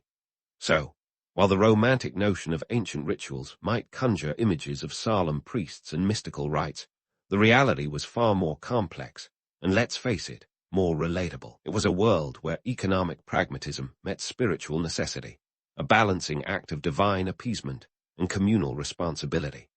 In the grand theater of Hittite life, everyone had a role to play, from the king down to the lowliest sheep. And as they navigated this intricate web of obligations and beliefs, they left behind a legacy as rich and textured as their rituals themselves. Speaking of roles, let's get cozy with the ancient Hittite priests and priestesses. These folks were the OG influencers, wielding power with the kind of finesse that would make modern social media stars weep into their avocado toasts. But before you picture them as serene figures, basking in divine glory, let's peel back the layers of incense smoke and take a real look at their lives. Priests and priestesses weren't just spiritual guides, they were the power brokers of their day. Imagine them as the Swiss Army knives of Hittite society. Spiritual leaders, financial managers, and political players all rolled into one. They had the ear of the gods and the king, which was a pretty sweet gig if you could get it. But it wasn't all divine revelations and ceremonial robes. Oh no, these influencers had to deal with temple budgets that were tighter than a pair of skinny jeans after Thanksgiving. Managing a temple was like running a small country. You had to keep the guards happy, the people fed, and the books balanced, all while avoiding a divine PR disaster that could make or break your career. A single misstep, and suddenly you're the talk of the empire, and not in a good way. Think of it as juggling flaming torches, except the torches have the power to smite you if you drop them. The priest's influence extended beyond the spiritual realm. They were key players in the political landscape, often acting as intermediaries between the divine and the mortal. Their opinions could sway kings and shape policies. If you wanted to get something done in the Hittite Empire, you'd better have a priest's blessing, or at least their favor. They were the gatekeepers of divine approval, and in a world where guards were as temperamental as a toddler deprived of a nap, that was no small thing. But let's not get too starry-eyed about these religious leaders. Sure, they had power, but it came with a hefty price tag. Temple finances were a constant headache. Maintaining the grandeur necessary to impress both gods and humans required serious cash flow. These temples didn't just run on faith, they needed resources. Managing land, collecting taxes, and overseeing laborers were all part of the gig. Being a spiritual leader meant you were also a landlord, an accountant, and sometimes even a diplomat. And let's talk about those divine PR disasters. The Hittites believed in omens, and a bad one could spell doom for a priest's reputation. Misinterpreting a sign from the gods could lead to a catastrophic chain of events, from failed harvests to military defeats. Imagine a modern-day influencer posting a tweet that tanks the stock market, except instead of losing followers, you might lose your head. The pressure was immense, and the stakes were high. In terms of social hierarchy, the priests and priestesses occupied a unique space. They were respected and feared, revered and resented. They could make or break careers, dictate social norms, and even influence fashion trends, not unlike those aforementioned influencers. And just like today's stars, they had to navigate a landscape fraught with rivalries and scandals. Intrigue and betrayal were as common as ceremonial offerings. While the romantic image of the tranquil, wise priest might persist, the reality was much grittier. It was a life of constant negotiation, both with celestial forces and earthly ones. The priests were the ultimate multitaskers, balancing the needs of the gods with the demands of the people. Their status was both a blessing and a curse, granting them power, but also placing them under immense scrutiny. The political landscape of the Hittite Empire was heavily influenced by these religious figures. They had a direct line to the divine, and that was a currency more valuable than gold. When a priest spoke, it was as if the gods themselves were whispering in the king's ear. This gave them the ability to steer policies and decisions, often shaping the future of the empire in profound ways. Yet, the romanticized view of these religious leaders often glosses over the harsh realities. Temples were not just places of worship, they were hubs of economic activity. The priests weren't just performing rituals, they were managing resources, negotiating trade, and ensuring that the temple's coffers were always full. This was no small feat, considering the economic pressures and the constant need to maintain divine favor. In essence, the priests and priestesses of the Hittite Empire were the backbone of its spiritual and political machinery. They held the threads of power, weaving them into a tapestry that kept the empire running smoothly, or at least as smoothly as one could expect in a world where gods had the final say. Their legacy is a testament to the complex interplay of faith, politics, and economics in the ancient world. As we dig deeper into the roles these influencers played, we find a fascinating blend of myth and reality. They were both revered and reviled, respected and resented. Their lives were a constant balancing act, walking the tightrope between divine approval and earthly demands. They were the true power players of their time, shaping the Hittite Empire in ways that continue to intrigue us today. This is just the tip of the ancient iceberg, folks. There's plenty more to uncover about the Hittites and their intriguing world of gods, politics, and power. So stay tuned, because the story is far from over.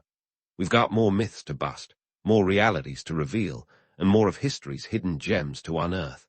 And speaking of hidden gems, let's dive headfirst into the curious world of Hittite kings, those multitasking monarchs who wore not just crowns, but also priestly hats.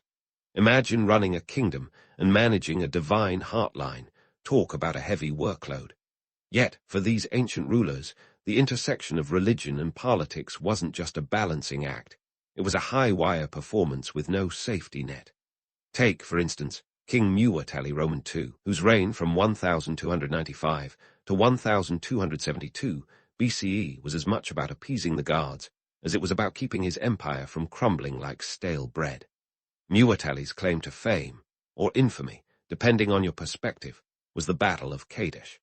This was the mother of all ancient clashes, fought against Ramses Roman II of Egypt around 1274 BCE.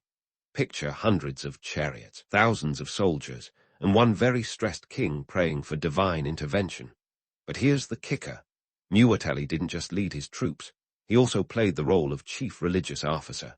He was expected to keep the guards on speed dial, ensuring they were on his side as he went toe-to-toe with Ramses.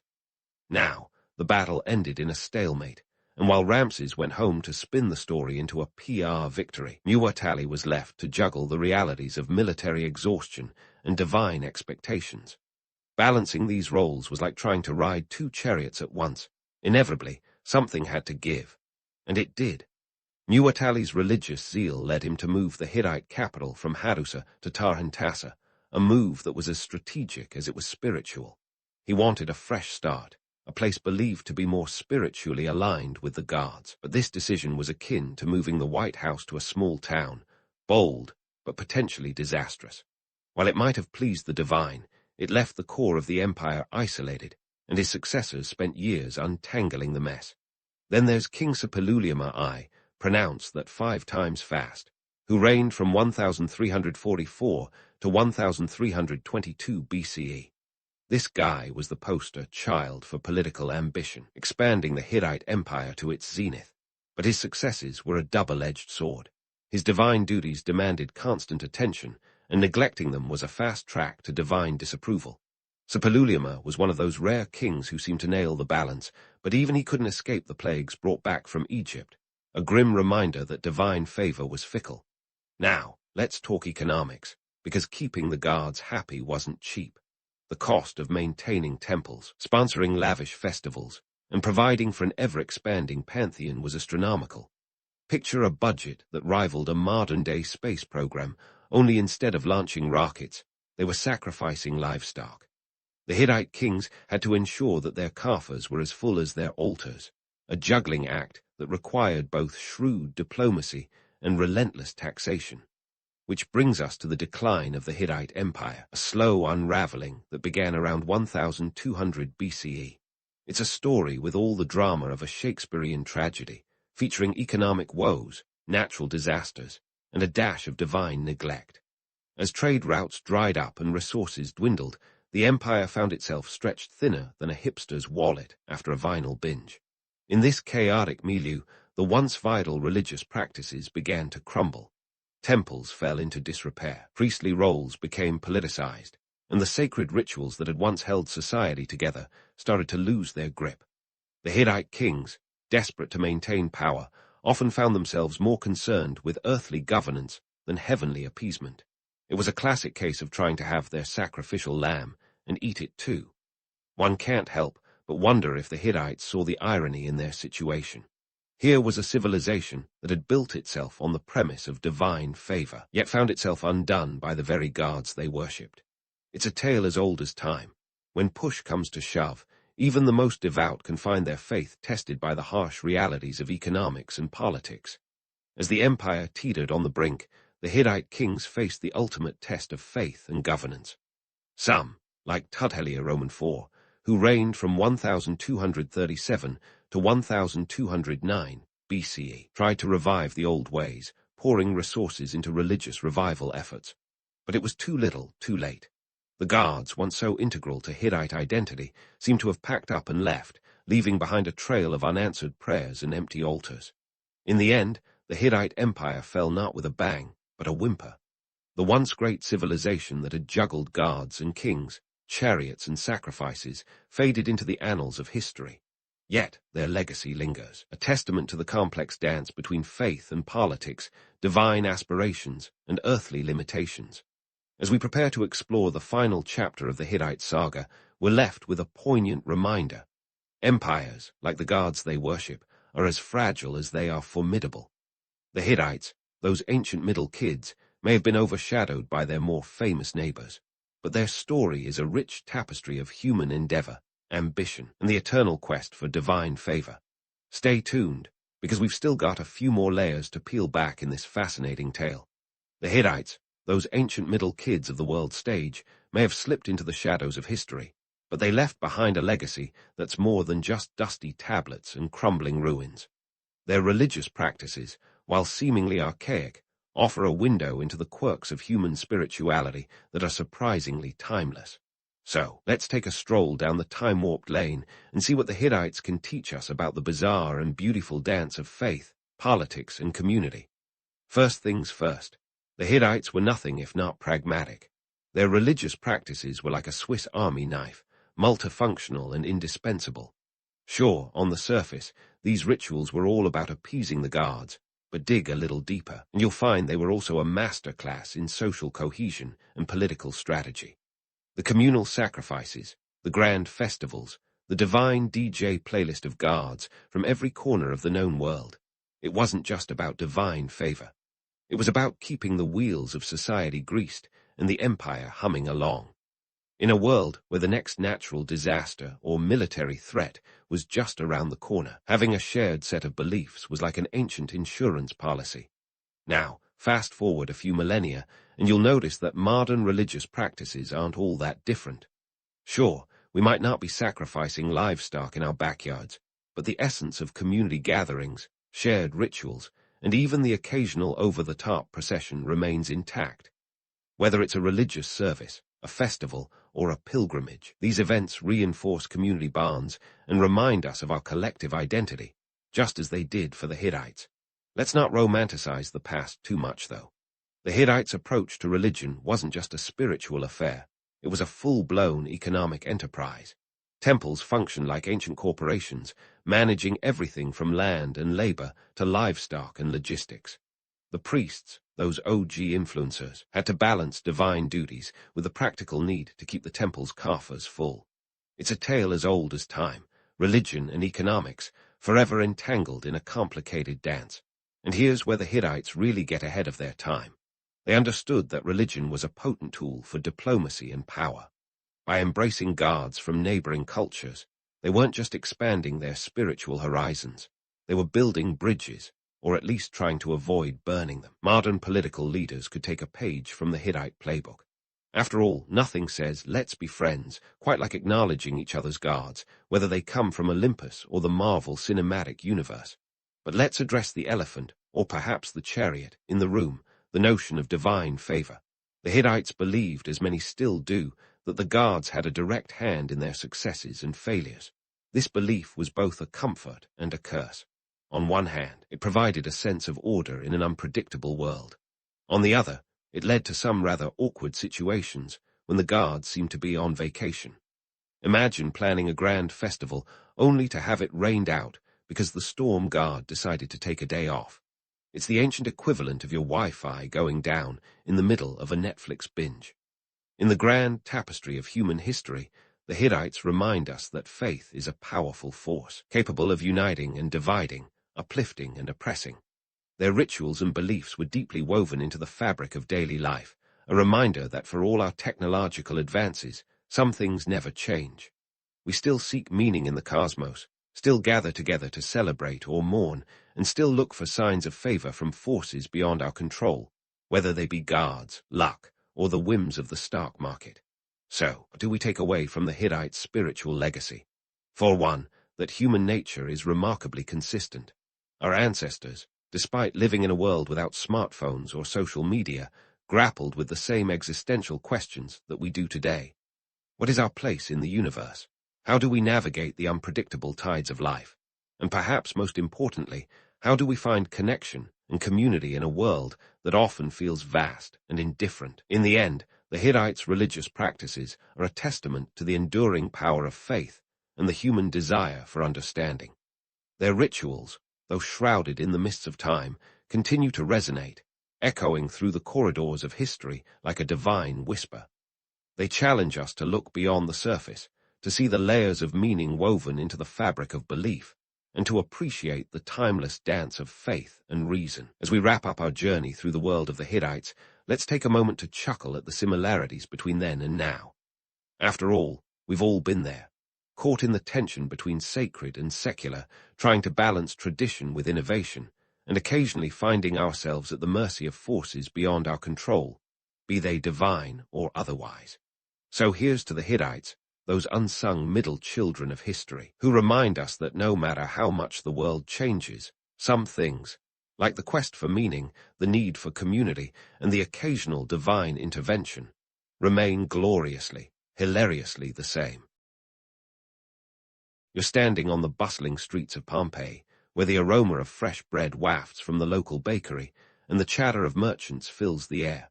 You can almost hear the clatter of chariots on cobblestones and the lively exchanges at the market stalls.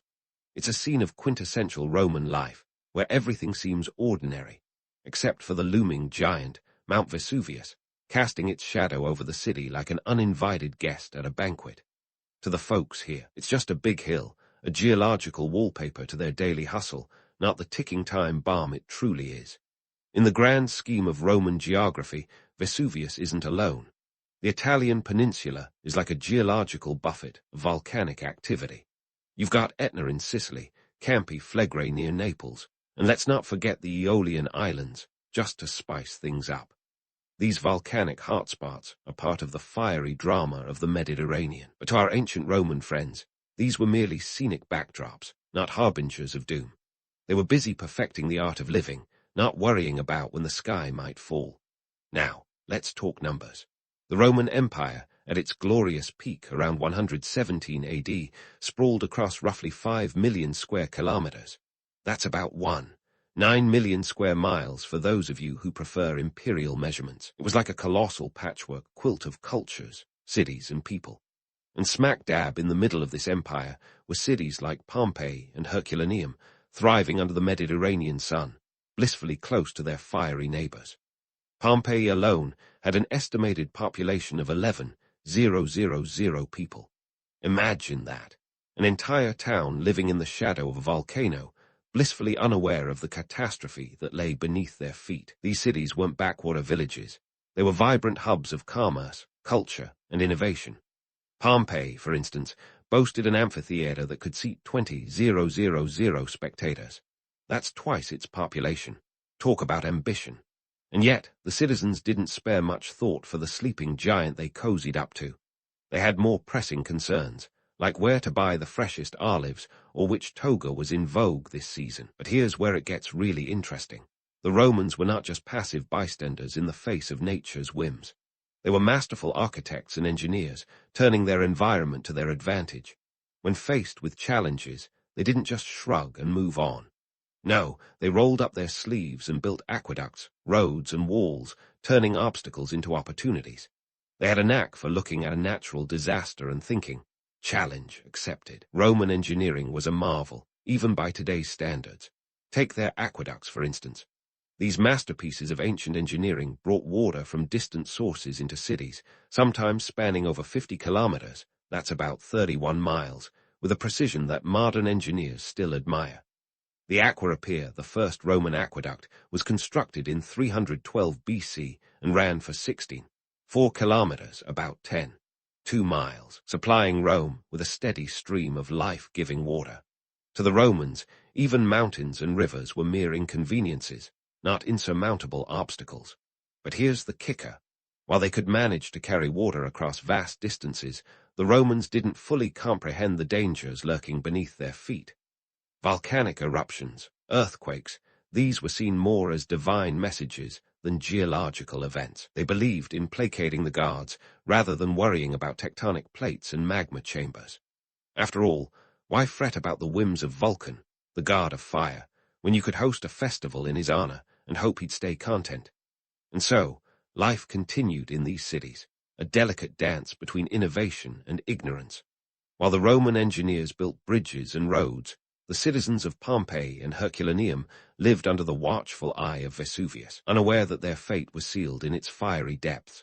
They celebrated life, indulged in art and culture, and left the worrying to the gods.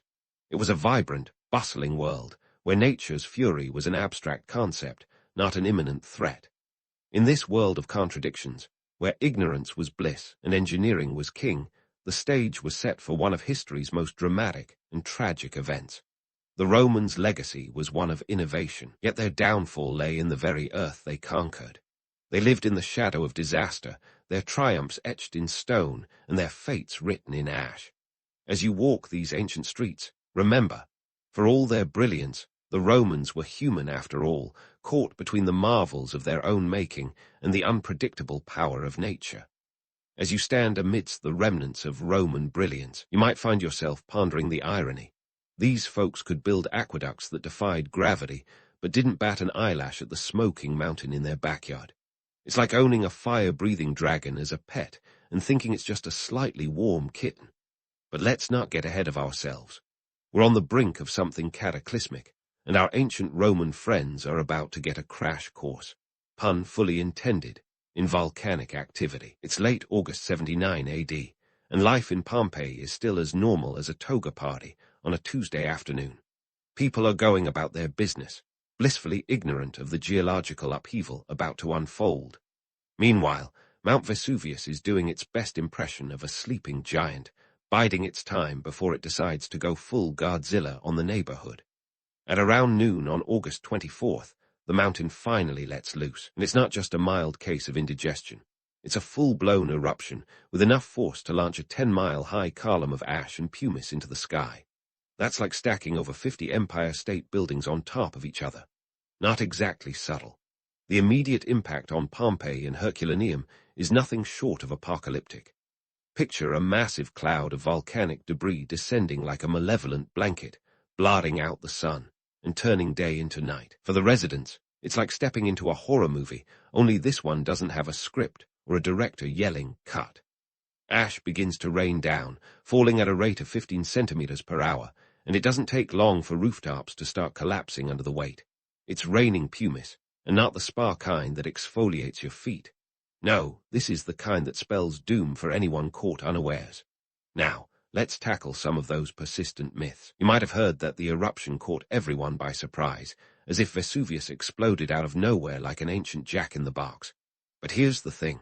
There were warning signs, lots of them. Earthquakes had been rattling the region for years, including a particularly nasty one in 62 AD that left parts of Pompeii in ruins. But the Romans, ever the optimists, chalked it up to the gods having a grumpy day rather than geological warning bells. After all, when in doubt, blame the deities, right? And here's another misconception, that everyone in Pompeii and Herculaneum was instantly turned into a human statue.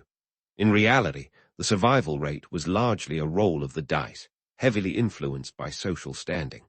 Wealthy citizens had the means to get out of Dodge at the first sign of trouble, while poorer folks were left to fend for themselves. It's like evacuating a cruise ship, where only the first-class passengers get lifeboats. If you were rich, you could afford a quick exit, perhaps hiring a cart to whisk you away. If you were not, well, let's just say your chances weren't great. Enter Pliny the Younger, the closest thing we have to a live-tweeting eyewitness. His letters to the historian Tacitus are our primary sources for the eruption's events. Pliny, staying a safe distance away in Misenum, describes the scene with the kind of dramatic flair that would make even Shakespeare nod in approval. He recounts how his uncle, Pliny the Elder, gallantly sailed toward the chaos to rescue stranded citizens, only to meet his end, most likely due to inhaling toxic fumes. A tragic hero if there ever was one, and a reminder that bravery doesn't always have a happy ending. As the day drags into night, the situation grows more dire. The air is thick with ash, making breathing a Herculean task. It's estimated that temperatures in the pyroclastic surges reached over 300 degrees Celsius. That's more than 570 Fahrenheit for our imperial friends, hot enough to carbonize organic matter in an instant. Imagine being caught in a furnace with no escape. Hardly the kind of Roman bath anyone signed up for. The streets of Pompeii become a miasma of chaos, with families desperately seeking shelter, only to find none. Let's not sugarcoat it. The disaster laid bare the brutal hierarchy of Roman society. While the affluent could flee to their countryside estates, those of lower status were trapped, victims of both circumstance and a society that valued wealth over human life. It's a harsh reminder that, for all their architectural wonders and sophisticated culture, the Romans were as flawed as any civilization before or since. They built grand cities and majestic monuments, yet their society was a rigid hierarchy where fate often hinged on the weight of your purse rather than the strength of your character. As the night wore on, it became evident that this was no ordinary catastrophe. By the end of the eruption, which lasted more than 24 hours, Pompeii and Herculaneum were buried under meters of volcanic material. In Herculaneum, pyroclastic flows, fast-moving currents of hot gas and volcanic matter, swept through the streets, preserving everything in an eerie ashen cast. It's estimated that up to 16,000 people perished in these two cities alone, a staggering toll that underscores the disaster's magnitude. But in the grim aftermath, there's a peculiar twist. The very act of the eruption preserved these cities for centuries, offering us an unparalleled glimpse into Roman daily life. As archaeologists eventually began to excavate these sites, they uncovered remarkably intact frescoes, mosaics, and even the remains of meals left unfinished. It's like a time capsule of tragedy and triumph, a snapshot of humanity frozen in a moment of despair. So, what do we take from this ancient calamity? Perhaps it's a reminder that nature's fury doesn't discriminate, and that even the mightiest civilizations are at the mercy of the earth's whims. It's easy to romanticize the past, to imagine the Romans as invincible demigods striding across history. But in the shadow of Vesuvius, we see them as they truly were, human, vulnerable, and all too aware of their own mortality. As the dust settled and the world moved on, the legacy of Pompeii and Herculaneum was not just one of destruction, but also of resilience and the enduring human spirit. And so, as we stand amidst the ashes of history, we're left with the sobering truth that the story of Vesuvius is not just about a volcanic eruption, but about the fragility and tenacity of life itself. In the silence that follows, we hear the echoes of those ancient streets, a haunting reminder that for all our progress, we remain in many ways just as they were, at the mercy of forces beyond our control, striving to make sense of a world that can change in an instant. And so, standing amidst the ashes of history, you find yourself pondering the Roman response to nature's grand drama. When the earth belched fire and fury, how did these toga-clad titans of antiquity react? Did they have a plan, or was it more of a run-and-scream scenario? Spoiler alert, it's a little of both. First things first, the Romans weren't exactly strangers to dealing with disasters. If anything, they were like the original masters of crisis management. Earthquakes, floods, fires. Rome had faced them all, and more often than not, bounced back with the resilience of a rubber band. But volcanic eruptions, that was a different beast entirely. Yet in the face of Vesuvius's wrath, the Romans did what they did best. They engineered, they adapted, and yes, they spun a good yarn to keep the populace calm. Let's kick things off with the emergency plans, or the lack thereof. In a world where divine wrath was considered a legitimate weather forecast, the Romans didn't exactly have a government-issued, in case of eruption pamphlet. However, they did have an ace up their sleeve, their extensive road networks. These weren't just any roads, they were the Roman roads, straight, solid, and stretching over 400,000 kilometers, about 248,500 miles across the empire. Think of them as the ancient version of highways, minus the traffic jams and billboards. When Vesuvius blew its top, these roads became lifelines. The affluent and well-connected had the luxury of hopping onto horses or carts, using the roads to hightail it to safety. For the less fortunate, it was more of a hoof-it-on-foot situation. While not everyone made it out, these roads offered a semblance of order in the chaos, a testament to Roman foresight, even if it wasn't specifically volcanic in focus. Now, let's talk rebuilding. After the eruption, the landscape was less quaint Italian countryside and more post-apocalyptic wasteland. Yet the Romans, in their indomitable spirit, saw this as a blank slate. Rebuilding was not just a necessity, it was an opportunity. The reconstruction efforts were a massive undertaking, with costs running into millions of sestertii, Rome's currency, the ancient equivalent of serious cash. Cities had to be dug out, infrastructure rebuilt, lives pieced back together. Economically, this was both a burden and a boon. On one hand, the need to rebuild put a strain on resources and finances. On the other, it created jobs and stimulated economic activity. It's like the ancient version of a New Deal, minus the political strife. Okay, maybe with a little political strife.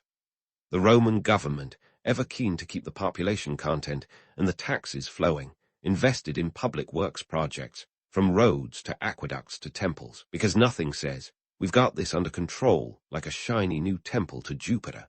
Speaking of political spin, let's dive into how Roman emperors managed to keep their heads, and their heads attached to their bodies, amidst volcanic pandemonium.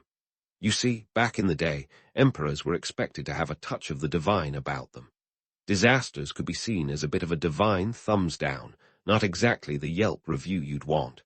So, what did emperors do? They got creative with the narrative. Take Emperor Titus, for instance. When Vesuvius erupted in 79 AD, he was relatively new on the job, having taken over from his father, Vespasian.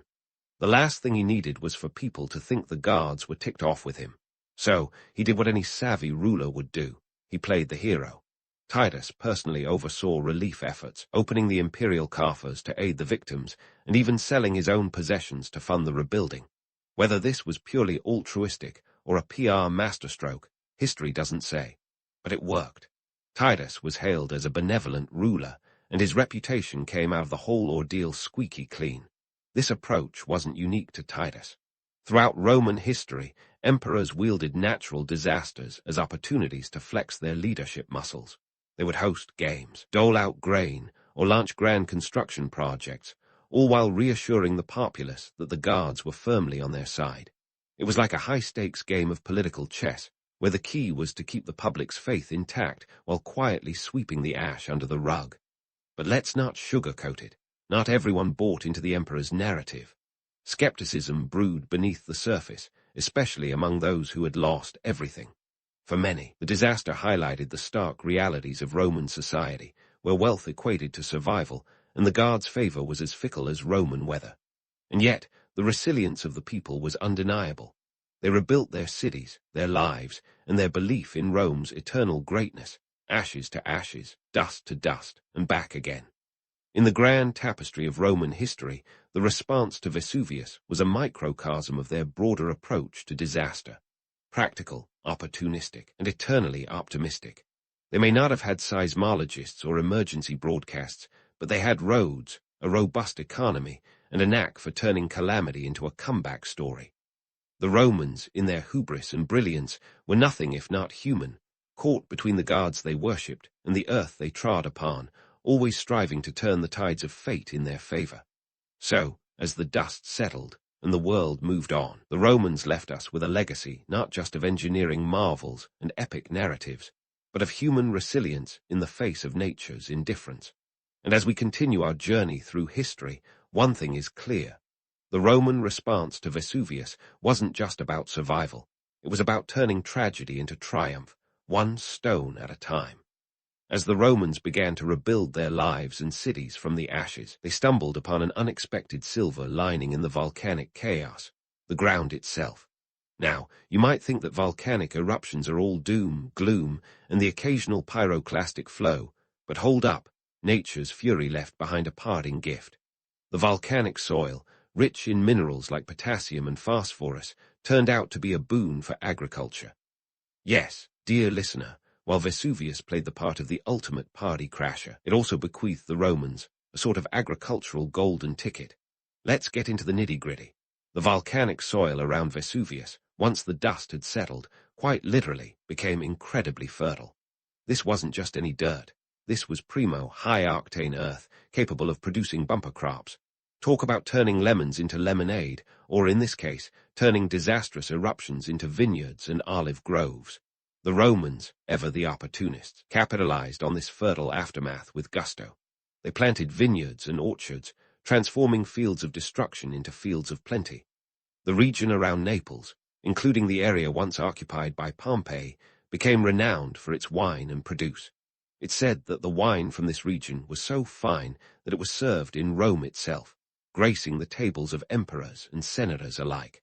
Not bad for a place that had been a volcanic inferno not too long ago. Economically, this agricultural boom was significant. The fertile land allowed for increased productivity and consequently more trade. The Romans were nothing if not savvy traders, and the surplus crops became hot commodities. This agricultural wealth helped stabilize the local economy, providing jobs and sustaining communities. It was like a mini-economic miracle born from the ashes of disaster. And let's face it, when life hands you fertile soil, you plant grapes and sell the wine at a premium. But let's not pretend it was all smooth sailing. There were still challenges aplenty. For one, the reconstruction wasn't cheap. The cost of rebuilding cities and infrastructure was immense, stretching into millions of sestertii. The economic strain was felt across the empire, but the Romans managed to navigate these turbulent waters with characteristic resilience. They levied taxes, encouraged investment, and did what any government would do when faced with a fiscal crisis. They got creative with their accounting. It wasn't always pretty, but it worked. Now, let's shift gears and talk about the cultural and religious aftermath. The Romans' view of volcanoes underwent a fascinating evolution post-eruption. Before Vesuvius blew its top, volcanoes were mostly seen as part of the natural landscape. Scenic, yes, but not particularly noteworthy. After the eruption, however, they became objects of both fear and reverence. It was a bit of a cosmic wake-up call, a fiery reminder that the gods were not to be trifled with. The eruption of Vesuvius was interpreted as a divine message, an act of the gods that demanded both fear and respect. Temples were built, offerings made, and rituals performed in an attempt to appease these fiery deities. The Romans, never ones to miss a chance for a festival, incorporated volcanic reverence into their religious calendar. Festivals like the Volcanalia, held in honor of Vulcan, the god of fire, took on new significance. It was a delicate dance of appeasement, a way to say, "Hey, we respect your power. Please don't incinerate us again." But here's where the myth-busting comes in. While the romantic notion of the Romans as devoutly superstitious is appealing, the truth is more nuanced. Sure, they held festivals and made offerings, but their relationship with the divine was as practical as it was pious. They were acutely aware of the political power of religion and used it to maintain social order. Emperors, for instance, were quick to claim divine favor, using religion as a tool to bolster their legitimacy. It was as much about politics as it was about piety. And let's not forget the skeptics. Not everyone bought into the divine interpretation of volcanic eruptions. Some Romans, influenced by Greek science and philosophy, sought more rational explanations. They began to explore the natural causes of eruptions, laying the groundwork for what we now call volcanology. It was an early glimmer of scientific inquiry, a tentative step away from the divine and toward the empirical. It didn't upend the religious status quo, but it added a layer of complexity to Roman society's understanding of the natural world. In essence, aftermath of Vesuvius wasn't just about survival and reconstruction, it was about adaptation and evolution. The Romans took a natural disaster and turned it into an opportunity for growth, agriculturally, economically, and intellectually. They didn't just rebuild their cities, they reshaped their relationship with the world around them. Volcanic eruptions became a part of their cultural lexicon, a symbol of nature's capriciousness and the human ability to endure and adapt. As we wrap up this segment of our journey through history, remember that in the grand narrative of Rome, Vesuvius was more than just a fiery villain. It was a catalyst for change. The Romans didn't have the luxury of geological foresight, but they had tenacity, ingenuity, and a healthy respect for the unpredictable whims of fate. And as we edge closer to the end of our story, keep this in mind. The tale of Vesuvius is far from over, with more twists and turns yet to come. Stay tuned, because the ashes of history still have stories to tell. The ashes of history have more tales to tell than any dusty old tome, and as we turn the page on Pompeii, we find ourselves in the realm of legacy. The Romans, those ancient maestros of turning calamity into opportunity, have left us with more than just ruins and frescoes. Their volcanic survival tactics, while not exactly foolproof, were a masterclass in the art of bouncing back. And in this modern age of advanced technology and instant information, you'd think we'd have moved past those ancient lessons. Spoiler alert, not entirely. Let's start with the most obvious legacy, the archaeological jackpot that is Pompeii. It's like an ancient Instagram feed, frozen in time, with every chariot wheel groove and mosaic telling a tale of everyday Roman life. The site draws over 2.5 million visitors annually, all eager to walk the streets where ancient Romans once strolled, blissfully unaware of the impending doom. It's a haunting reminder of human fragility, but also a testament to our enduring fascination with the past. But beyond the tourist throngs and selfie sticks, Pompeii offers something more profound, a window into disaster management, Roman style. You see, the Romans were pretty good at what we now call urban planning. Their cities were laid out in grids, a practice that made rebuilding after disasters a tad more manageable. Sure, they didn't have 911 or FEMA, but they knew a thing or two about organization and logistics. Modern urban planners nod approvingly at the Roman approach, recognizing that grid systems make for efficient cities, whether you're dealing with volcanic eruptions or traffic jams. And let's not forget about infrastructure. Roman roads and aqueducts weren't just feats of engineering, they were lifelines during crises. Fast forward to today, and we see their influence in disaster preparedness and response strategies worldwide. After all, if there's one thing humanity has learned, it's that you can't outrun a pyroclastic flow, but you can make sure you have a solid escape route. The Romans might not have had seismic sensors, but they knew the value of a well-built road. Now, onto the economic angle. The Romans' post-eruption recovery efforts were an economic juggling act that would impress even the most seasoned Wall Street tycoon. They understood the importance of rebuilding quickly to stabilize the economy, a lesson that echoes through history. In the aftermath of natural disasters, modern governments often face similar challenges, balancing immediate relief with long-term reconstruction. The Romans, for all their flaws, were pros at this, and their example continues to guide us. But what about the myths? Ah, yes, the romantic notion of the Romans as stoic, toga-wearing demigods, calmly sipping wine as the world crumbled around them. Spoiler again, it's more Hollywood than history. The truth is, they were as panicked and confused as anyone else would be when faced with fiery doom. Yet, here's where the myth serves a purpose. It reminds us of the ideal to strive for, the grace under pressure we all hope to summon in a crisis. And let's face it, a little romance never hurts when selling the story of a city buried in ash. Today, as we grapple with our own natural disasters, from hurricanes to wildfires, the lessons of Pompeii loom large. We've got the science, the technology, and the data, but we also have the human factor, the part that's prone to ignoring warning signs and hoping for the best. Sound familiar? It should. Just like the Romans, we sometimes forget that nature doesn't negotiate. Yet we also inherit their resilience, their capacity to rebuild and reimagine, traits that are as valuable now as they were 2 millennia ago. And then there's the scientific angle. Modern volcanology owes a debt to the ancient Romans, who, in their own way, laid the groundwork for understanding volcanic activity. While they might have been more concerned with appeasing the gods than measuring seismic activity, their observations and records have provided valuable data for today's scientists. It's a classic case of standing on the shoulders of giants, or in this case, toga-clad engineers. As we wrap up this historical journey, let's remember that the story of Pompeii isn't just about a city caught in a volcanic crossfire. It's about the resilience of the human spirit, the ability to adapt and learn, even in the face of overwhelming odds. Whether it's the Romans rebuilding their world from the ashes or modern societies drawing on ancient wisdom to manage new challenges, one thing is clear. The past is always present, shaping our future in ways both subtle and profound. So there you have it, dear listener. The tale of Pompeii and the Romans' volcanic survival strategies is more than just a chapter in a history book.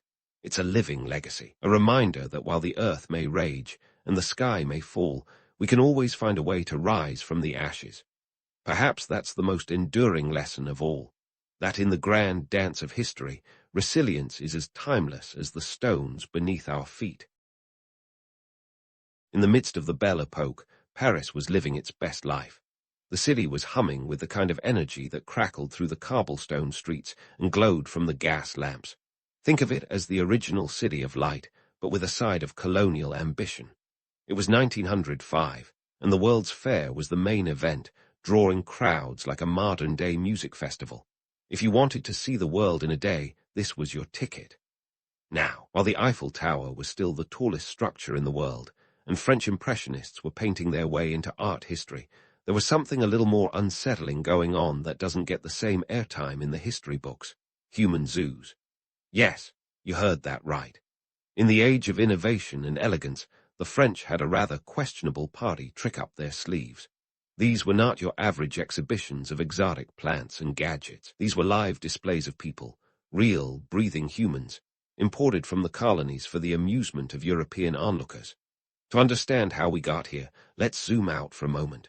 France had its colonies stretched out like a game of Risk, covering parts of Africa, Southeast Asia, the Caribbean, and the Pacific.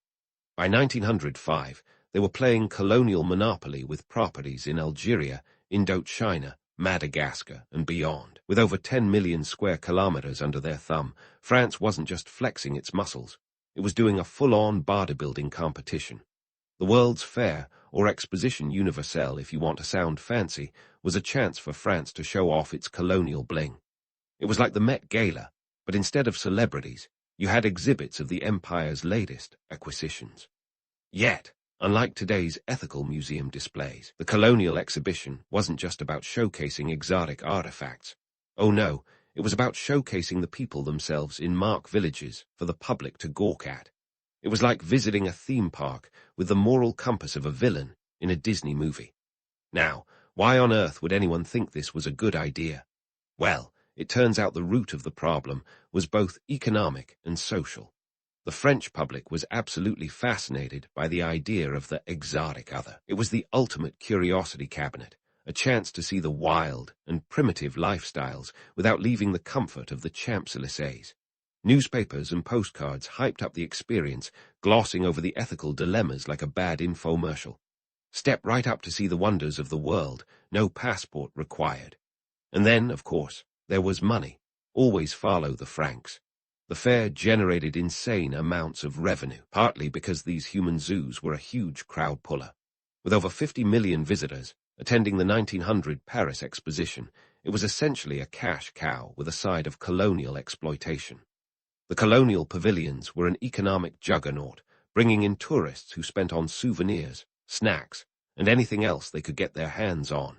Because what's a day out without a little retail therapy? While we're on the subject of money, let's not forget the investment. The French government and private sponsors poured millions of francs into these exhibitions. The 1905 fair was practically a financial arms race, with countries trying to outdo each other's displays. And what better way to show off than to have real-life people as part of the exhibit, like owning a rare Parkayman card, except with far more sinister undertones. In a city where the cancan was scandalous, and the Moulin Rouge was the talk of the town. These human zoos were the dark side of the opulent coin. They were a stark reminder of the racial and cultural prejudices that simmered beneath the surface of all that glamour. While Parisians sipped their absinthe and discussed the latest scientific theories, they were feeding into a narrative that dehumanized entire cultures for entertainment. So, while Paris in 1905 was a city of lights, love, and Lautrec, it was also a place where the shadows of colonialism stretched long and wide. The human zoos were a grim reflection of a society still grappling with its own identity, stuck between the allure of progress and the chains of its colonial past. As the city celebrated its achievements, it also unwittingly laid bare the hypocrisy of its times, a place where the rights of man were championed, yet conveniently ignored when it came to those who didn't fit the European mold. As we peel back the layers of this historical moment, it's crucial to remember that while the mythos of the World's Fair sparkled with innovation and splendor, the reality was far more complex and unsettling. The human zoos were a sobering footnote, a reminder that progress and morality don't always walk hand in hand, even in the city of love. While the shimmering facade of progress dazzled the eyes of those who strolled through the 1905 Paris exposition, a more sobering reality awaited them in the so-called human zoos. Now, let's get into the nitty-gritty. Picture this. Over 200 individuals were plucked from colonies and placed on display in these exhibitions. They came from as far as Madagascar, Congo, and Indochina, traveling thousands of miles, often against their will, only to find themselves living in reconstructed villages that were more stage set than home. These villages were designed to be as authentic as a Hollywood backlot, complete with huts, tools and props meant to evoke the everyday life of their exotic other. It wasn't just about the spectacle. It was a full-blown production with a hefty price tag. The cost of transporting people and setting up these exhibits could run into hundreds of thousands of francs. For context, the wage of an average French worker at the time was about 500 francs a year. So, you can imagine the financial heft behind these spectacles. But we mustn't overlook the allure of such an investment. It promised a grotesque form of entertainment that drew crowds by the millions. At 5 francs a ticket, roughly the price of a decent meal, visitors could indulge their curiosity and prejudice in one fell swoop. Behind this grandiose display was a cocktail of political ambitions and social prejudices. France, eager to flex its colonial muscles, found these human zoos to be a convenient propaganda tool. It was a chance to parade the so-called success of their civilizing mission and show off the fruits of empire like a peacock unfurling its feathers. The underlying message, look at what we've conquered, cloaked in the guise of cultural education. Yet the irony was as thick as Parisian fog. Here was a nation that prided itself on liberté, égalité, fraternité, yet relegated entire peoples to the status of living dioramas. The popularity of these human zoos wasn't just a top-down imposition, it was a reflection of the public's insatiable appetite for the exotic. Newspapers and pamphlets whipped up excitement with a blend of sensationalism and pseudoscience, painting the colonized as both fascinating and inferior. And let's not forget the postcards, those Instagram posts of yesteryear. They were churned out by the millions, capturing these exhibits in all their unsettling glory and spreading them across Europe like wildfire. As one contemporary critic mused, it was as if the whole of Europe had become a voyeur, peering through the bars of the colonial cage. Now, not everyone was on board with this grotesque affair. There were voices of dissent, albeit few and far between. Jules Ferry, the French statesman who had once championed colonial expansion, eventually questioned the morality of such displays. In a rare moment of introspection, he remarked, "Is it not the height of hypocrisy to speak of civilizing when we treat our fellow men as spectacles?" His words, though powerful, were drowned out by the clamor of approval from both the public and the powers that be. It's important to understand the broader canvas here. Europe was in the throes of the Second Industrial Revolution, and technological advances were reshaping society at breakneck speed. The modern world was emerging, yet it clung stubbornly to outdated notions of race and superiority. In this context, the human zoos were both an anomaly and a product of their time, a mirror reflecting the contradictions of a society hurtling toward modernity while shackled by its colonial past. The human zoos of 1905 weren't just sideshows. They were emblematic of the broader geopolitical games being played. Colonial powers were in a race to claim and display their territories. Think of it as a grim precursor to the arms race, but with people as pawns. The Berlin Conference of 1884 had carved up Africa like a pie, and by 1905, the scramble for colonies was as frenzied as ever. For France, showcasing its colonial subjects was a way to assert dominance and justify expansion, a twisted justification under the guise of cultural enlightenment. As we peel back the layers of this unsettling chapter, let's not forget the individuals behind the statistics, the men, women, and children who were more than mere exhibits. They were real people with stories, identities, and dreams, thrust into a world that saw them as curiosities rather than humans. It's a stark reminder of the perils of dehumanization, a lesson that resonates with the same urgency today as it did over a century ago. So, while the luminescent glow of the Eiffel Tower captivated the world, the shadows cast by the human zoos told a different story, a tale of exploitation and spectacle, of progress marred by prejudice. It's a chapter in history that challenges us to question the narratives we accept and to confront the uncomfortable truths beneath the veneer of civilization. As we delve deeper into this saga, we'll continue to unravel the threads of power, profit, and prejudice that wove together this unlikely tapestry of human history. But let's zoom in on the daily lives of those put on display in these so-called villages, like actors trapped on a perpetual stage. Imagine the surreal existence of being shipped across continents, only to find yourself living a life not your own, but a script written by colonial directors. Each day, they were expected to perform the authentic lifestyle of their homeland as imagined, often incorrectly, by European organizers. This meant wearing traditional garb, performing cultural rituals, and sometimes even speaking in their native languages, all while an audience gawked at them as if they were part of an elaborate theater piece. And don't even get me started on the irony of it all, the ultimate reality show, but with a far more sinister twist. But let's not paint this with the broad brush of passivity. These individuals had agency, even in confinement. Some managed to subvert the narrative by showcasing their own talents and skills, turning the tables on their observers. Take the Dahomean Amazons, for instance. This all-female military regiment from West Africa was known for their fierce combat skills. While the French wanted them to play the role of exotic warriors, these women took the opportunity to demonstrate their prowess, captivating and challenging the audience's perceptions in ways the organizers hadn't quite planned. Nothing like a little resistance to shake up the colonial narrative.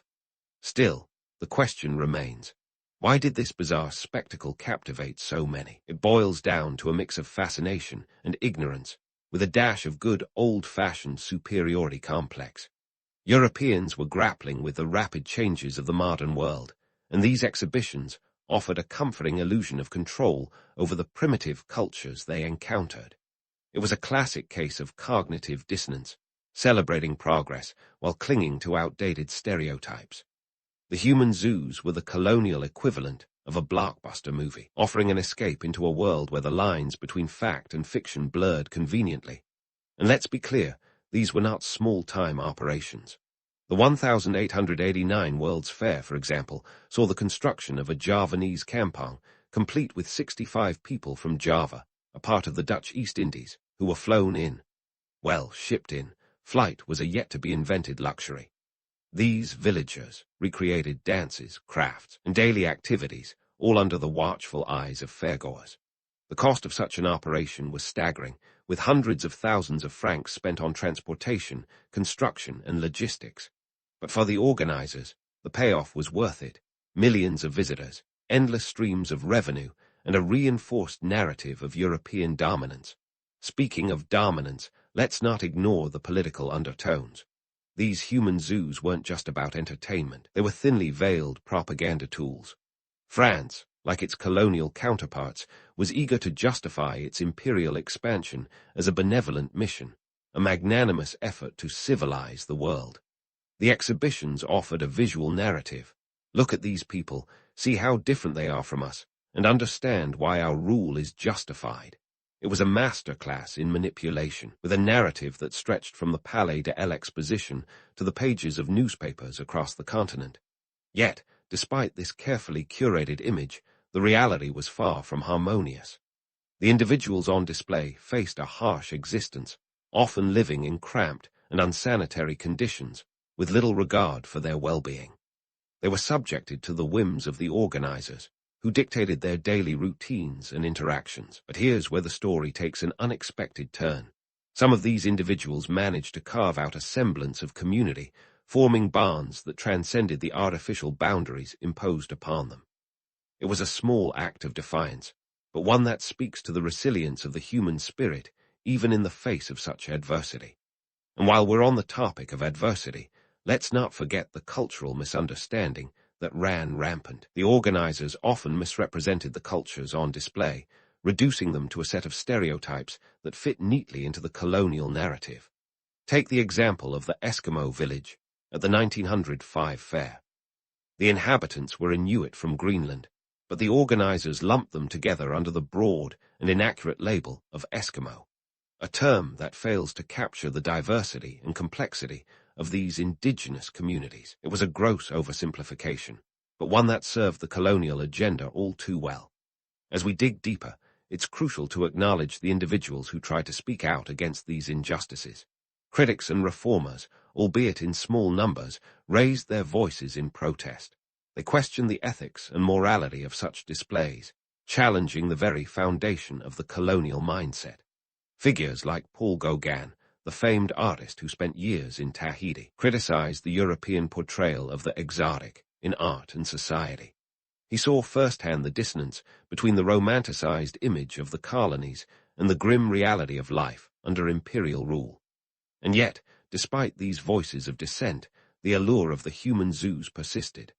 They offered a voyeuristic thrill, a chance to peer into the lives of the other, without the inconvenience of travel or cultural exchange. It was a spectacle that catered to the basest instincts of human curiosity, wrapped up in the guise of cultural enlightenment.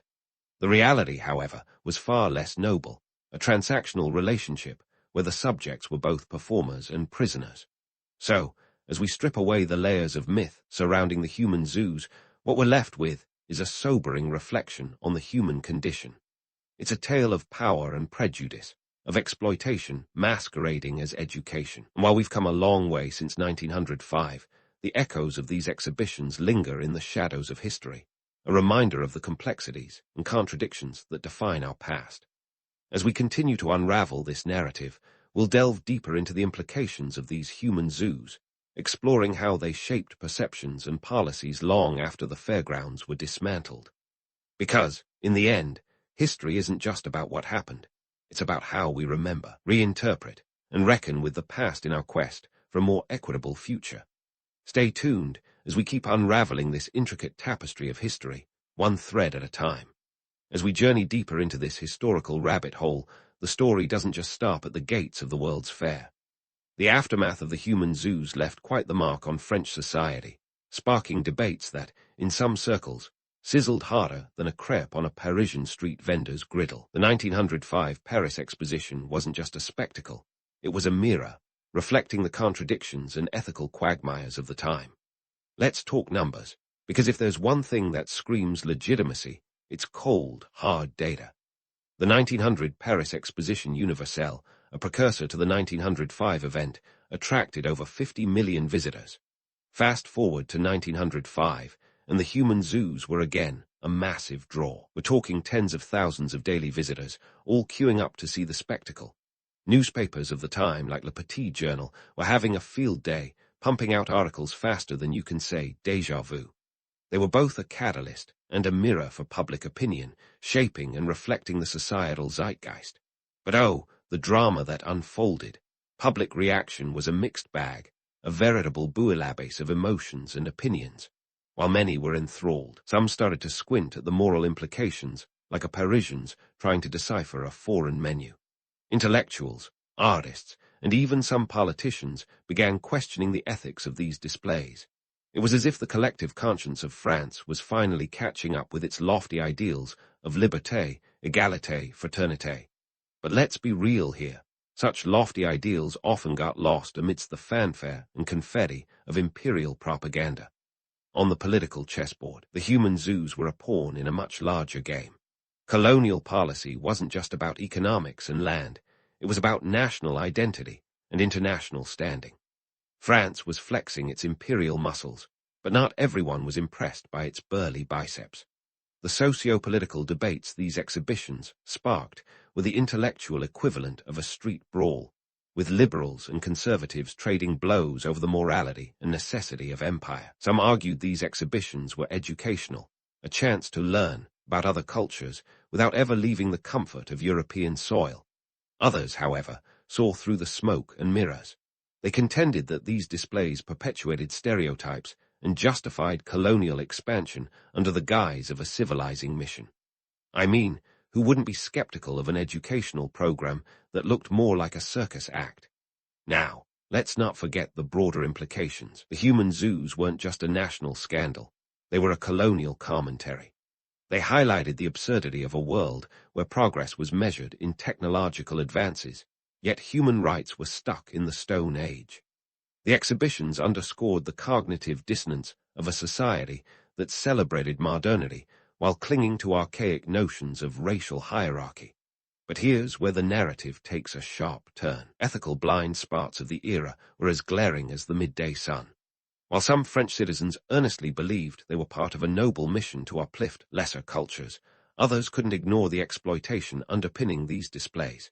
It was a moral blindfold that many chose to wear, conveniently ignoring the humanity of those on display. After all, it's easier to objectify than to empathize. As debates simmered, the media played both instigator and commentator. Newspapers like Le Temps and Figaro were rife with editorials both lauding and lambasting the exhibitions. It was a media circus in its own right, with journalists fanning the flames of public discourse. The rhetoric ranged from academic critiques to sensationalist fluff, but the underlying message was clear. France was grappling with its identity, torn between the allure of empire and the ideals of the Enlightenment. And speaking of identity, let's talk about the broader colonial policies these human zoos helped shape. They weren't just about entertainment. They were a way to legitimize control over vast swaths of the globe. By showcasing colonial subjects as primitive or exotic, the exhibitions reinforced the narrative that French rule was not only beneficial but necessary. It was a classic case of cognitive dissonance, celebrating diversity while denying dignity. The fallout from these exhibitions was a wake-up call for some, a revelation that the colonial enterprise was as much about exploitation as it was about exploration. And while the human zoos eventually fell out of fashion, their legacy lingered like a stubborn stain on the fabric of history. They were a reminder that progress often comes at a cost, that the march toward modernity is rarely a straight line. As we unpack the layers of this historical saga, it's clear that the human zoos were more than just a sideshow. They were a reflection of a society at a crossroads, grappling with its conscience and its colonial ambitions. The debates they sparked were a precursor to broader discussions about race, identity, and human rights that would continue to shape the 20th century. So, as we keep peeling back the layers of this complex narrative, remember that history is never just black and white. It's a kaleidoscope of perspectives, each offering a glimpse into the past's intricate tapestry. Stay with me as we continue to unravel this story, because trust me, there's still plenty more to explore in this fascinating, albeit unsettling, chapter of human history. And so the saga of the human zoos doesn't just fade into the history books with a neat little bow. Oh no, the ripples from this unsettling chapter continue to slap the shores of both French society and the colonized countries long after the last fairground tent was packed away. Imagine the impact of these spectacles like a cultural hangover, one that left both a bitter taste and a lingering headache. To get a sense of the long-term impacts, let's start with France itself. The human zoos forced the nation to confront its dual identity, the Enlightenment torchbearer and the colonial overlord. On one hand, France prided itself on values of liberty and equality, yet here it was, parading people like collectibles. This contradiction was a festering splinter in the national conscience, one that would eventually poke holes in the fabric of colonial policy. The human zoos, though not solely responsible, contributed to the gradual erosion of the colonial mindset. By the mid-20th century, decolonization was well underway, with countries like Algeria gaining independence in 1962 after a particularly brutal conflict. Coincidence? Perhaps. But it's hard to ignore how earlier spectacles of exploitation might have set the stage for later reckonings.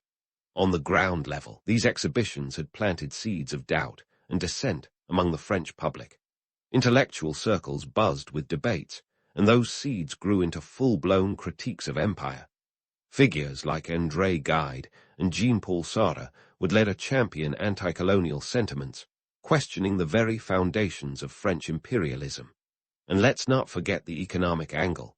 While the fairs were initially cash cows, the long-term costs of maintaining and defending an empire would prove to be a financial sinkhole. By the time the 20th century hit its stride, France was grappling with the harsh economic realities of post-war reconstruction and a crumbling colonial empire. Now, swing the spotlight to the countries involved. The human zoos were a grotesque footnote in a longer story of exploitation and resistance. For many of the colonized nations, these exhibitions weren't just an embarrassing chapter. They were a reminder of the cultural erasure and dehumanization that had been imposed upon them. It was like having your identity reduced to a caricature and then paraded for the world to see, a legacy that lingered long after the exhibits were dismantled. In countries like Madagascar and Vietnam, the struggle for identity and self-determination was intimately tied to these degrading narratives. The exhibitions had portrayed these cultures as primitive backwaters in need of European intervention, a narrative that was deeply ingrained and tough to shake off. Yet, despite the odds, these nations would rise to challenge their colonial masters, reclaiming their heritage and rewriting their histories. The independence movements of the mid-20th century were as much a rejection of colonial rule as they were a rebuttal of the narratives peddled by the human zoos. The lessons, or lack thereof, from this chapter are as poignant as they are perplexing. On one hand, the human zoos serve as a stark reminder of humanity's capacity for both ignorance and cruelty. They expose how easily curiosity can morph into exploitation, how the allure of the other can blind us to our own prejudices. But on the flip side, they also highlight the resilience of the human spirit. Despite being cast as mere spectacles, the individuals involved managed to assert their agency, challenging the narratives imposed upon them and leaving an indelible mark on history. And let's talk about the romantic allure of these exhibitions. There's a certain twisted charm to the idea of a bygone era where you could see the world without leaving your city.